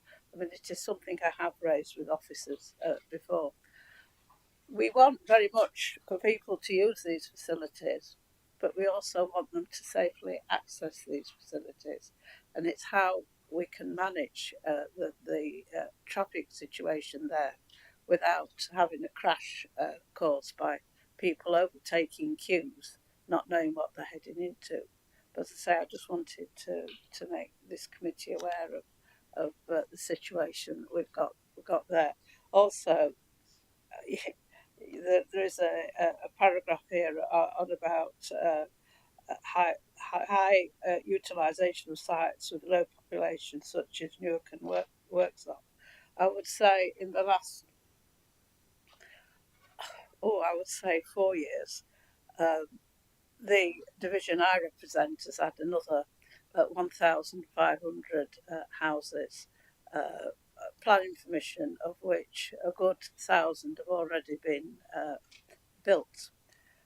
The population of my side of Worksop has gone up tremendously, and a lot of people are using the household waste recycling centre, which means it does cause queuing at a time. With those comments, thank you very much for allowing me to speak, and I'll look. Thank you. Thanks very much, and thanks for your attendance again and your questions. Thank you. Councillor Richard Butler, please. Thank you, Mr. Chairman. Well, I think everybody, whether we're councillors or members of the public, do take recycling very seriously. And I would dare to say that those members who have been on this working group and those members who took time out in October to have a grand tour. You hear about councils going on fancy tours here and there, but we had a tour around the recycling centres in October. But joking apart, it was genuinely interesting because wherever we live and represent, the chances are we use the recycling centre that is nearest to us, and perhaps it's not that often that we will go to another part of the county to use a recycling centre. So it was a real eye-opener to see the contrast between perhaps ones that individual members were used to and the other ones that they may not be used to. And personally, where I am in Rushcliffe, my logical recycling centre is West Bridgeford. But because of the limitations there, which people who use West Bridgeford, rather like the other smaller centres such as Mansfield, find that once you get in there, you can spend a huge amount of time being trapped in, not able to get out again because you're waiting for other people to exit. So it was a good, worthwhile project, but it's not the sort of thing you can solve overnight. I would also suggest as well that let's not get too hung up on political boundaries as to where recycling centres are, because I'll cite my personal example again. Although I live in Rushcliffe, and you might expect me to go to West Bridgeford, often not. I mean, most people don't go every week to recycling centres, and I don't. I go every once in a blue moon, which I think most people do. But it is as quick. In fact, it's quicker for me to go 17 miles up the road to Newark, to a larger, purpose-designed, easily accessible, usable within the site for vehicles. It's quicker for me to go 17 miles up to there, do what I have to do at the recycling centre and come back home again, as opposed to very often going to, in my case, West Bridgeford, where, okay, it's 6 miles down the road as opposed to 17 miles, but the time taken to do what you've got to do in there and the sheer inconvenience and hassle shows that you've got to move with the times and have facilities that are functional and realistic. And if it's not on your doorstep, okay, that's regrettable. But at the end of the day, we need a service. The public need a service. We have our recycling targets to meet, and if the better way of doing that is to have better designed recycling centres, which may not necessarily be as near as the old recycling centre, surely that is a better way of working. And I think those of us who took part in this exercise, I think we got that message and saw it for ourselves. Thank you. Wonderful, thank you, and thank you for taking part. Councillor Pennygowan. Just be really quick. I also don't use West Bridgeford. I go to Beeston, which is much easier to use for the same reason it's been described. What I'd like to ask is that I can see that these have to be relocated and more spacious, but we do need places for people who can't drive to get to, and also they do need to be able to be accessible by people on foot or on bike. But specifically, I'd like to ask that we can consider some sort of local recycling for small-scale recycling, particularly small metal. And of course, glass. There seems to be less glass recycling now than there used to be, less glass bottle banks than there used to be. I understand the issues of that, but I think local sort of pocket recycling for small things is important. Wonderful, thank you very much. And Councillor Wheeler, you'd like to come back? Yeah, so just to clarify, Chairman, because I know there's been talking about, are we today saying we'll be closing recycling centres, etc. How I read the recommendation, especially recommendation 3, is that we're effectively asking it should be investigated further to gain a detailed understanding of potential benefits and limitations, which is how I read it, which is what I support what my early statement was, because obviously it's clear that we haven't got enough evidence today to say whether one site should close or the other, or where they are there, but we're asking that to go away to get that proper work done, which may come back here at your discretion, of course. So I think for me, we've just got to bear that in mind, because I know there might be headlines coming at this meeting, but to me, no one here is saying what should be closed and what not. We haven't any of that evidence put in front of us today. We are just saying that based on the evidence gathered so far, they should go to the next stage where this detail on what work is done to analyse what should close and what should potentially open to make sure we meet the needs of residents. Just want to get clarification on that, Chairman. Thank you. Okay, well, in which case I was going to ask if you had anything to add. So if you want to, I'll just go back to this point and I'll refer back to you. Just at this, if there was anything to add to that, you guys would like to add, Cabinet Member or any of the officers.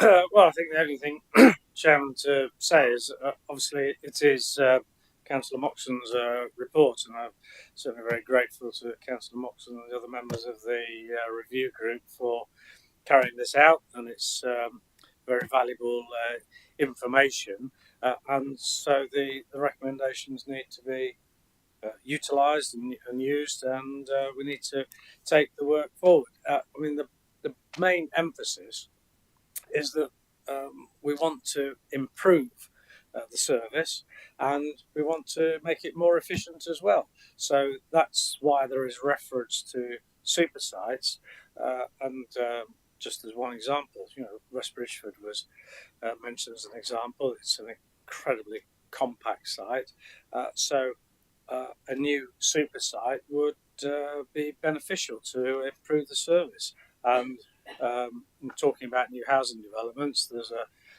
big new developments potentially taking place around the Gamson area, and perhaps somewhere in the vicinity of that area is a potential option. And there are other areas where super sites could well be developed to provide that far more efficient service, because it's the queuing that really frustrates people. And if we can, well, nobody can ever eliminate anything, but if we can severely reduce that impact of the frustration of queuing, that itself will make things more efficient. And if a site is redeveloped to make more efficient use of the site, so that you haven't got that feeling of being trapped in, then so much the better. But we need to take this forward, and we need to progress it further. And again, I thank Councillor Moxon for the work that he and his group have done.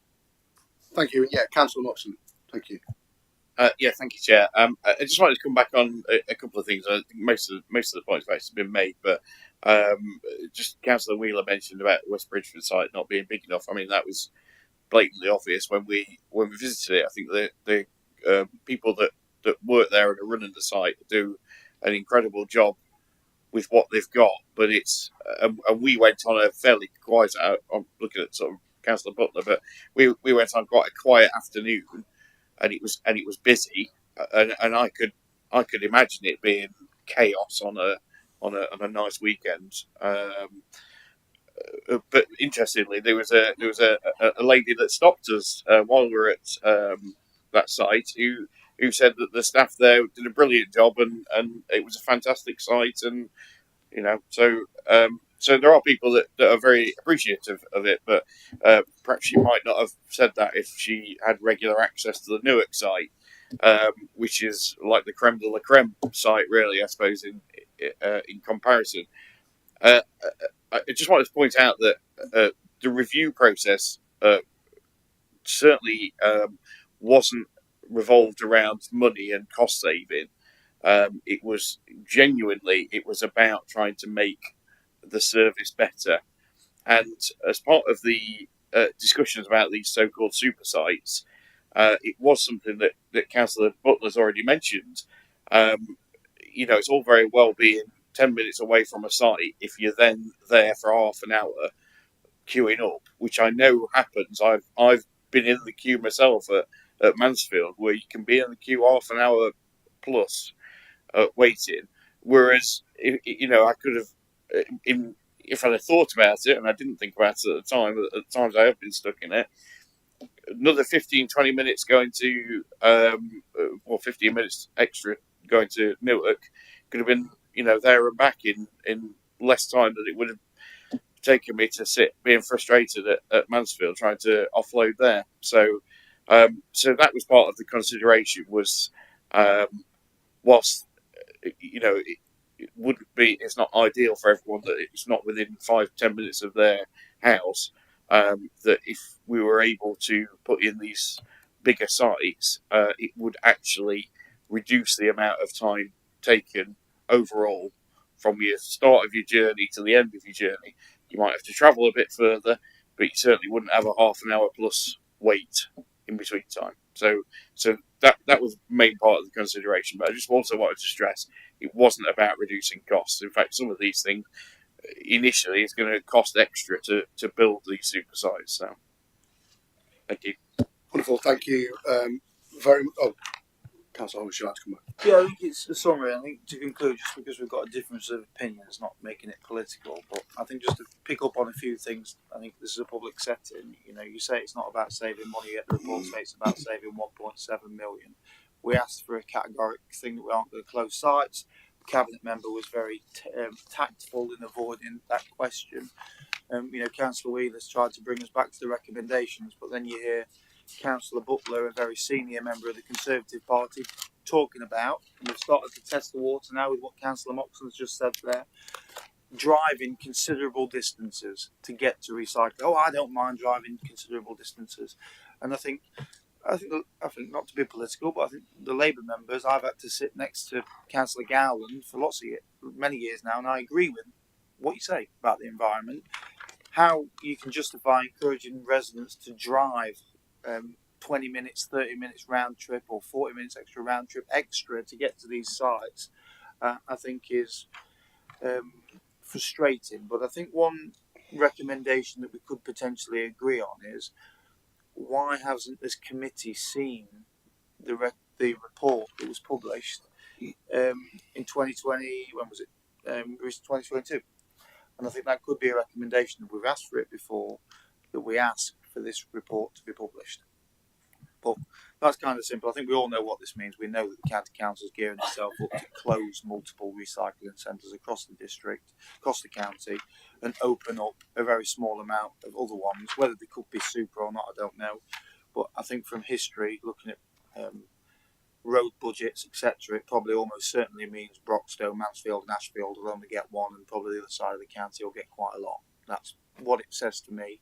And I'm disappointed that actually, if this is the action of the county council, this committee hasn't been presented with more detail, because we know what the cabinet members are trying to achieve. Why aren't we seeing the next step as part of this report? Well, thank you, Chair. Thank you for your opinion. Can we move to the recommendations on page 397? And we'll move to the vote, please. All those in favour of the recommendations? Thank you. All those against? Okay, that's carried. Thank you very much for your attendance. I do appreciate it. The work programme. And no, I know. I'm just thinking. Sorry. They don't need the work programme. No, they don't. I know. I've already had a bit. I know. But I was just thinking. Thank you very much for all of your attendance. Do appreciate it, and thank you especially Councillor Moxon for delivering that report. It was really good. Thank you.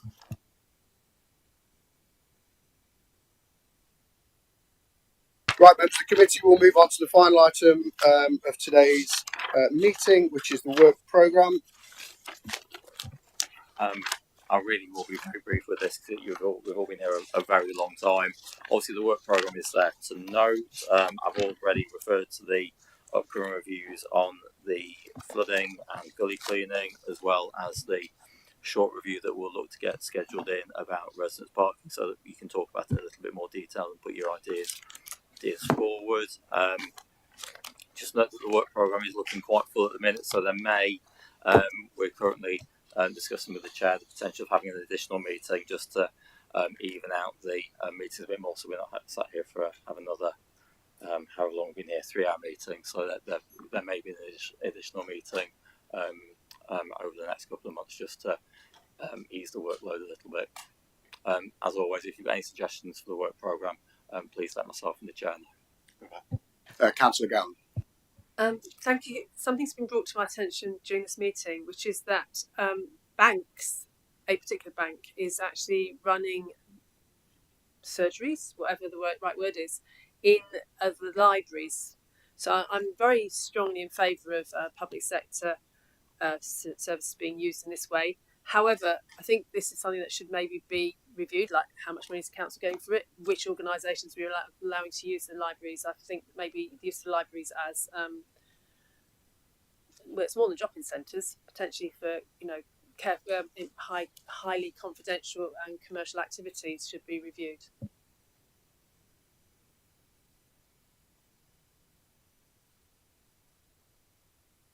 Yeah, we'll make that, and we'll get some further information. Then obviously, it's not actually that long till we'll be actually doing the work programme for next year, so we can definitely throw that into the list of items. Like I say, use of partners in and their use of library facilities. And obviously, we will have Inspire coming back anyway later on in the year. So,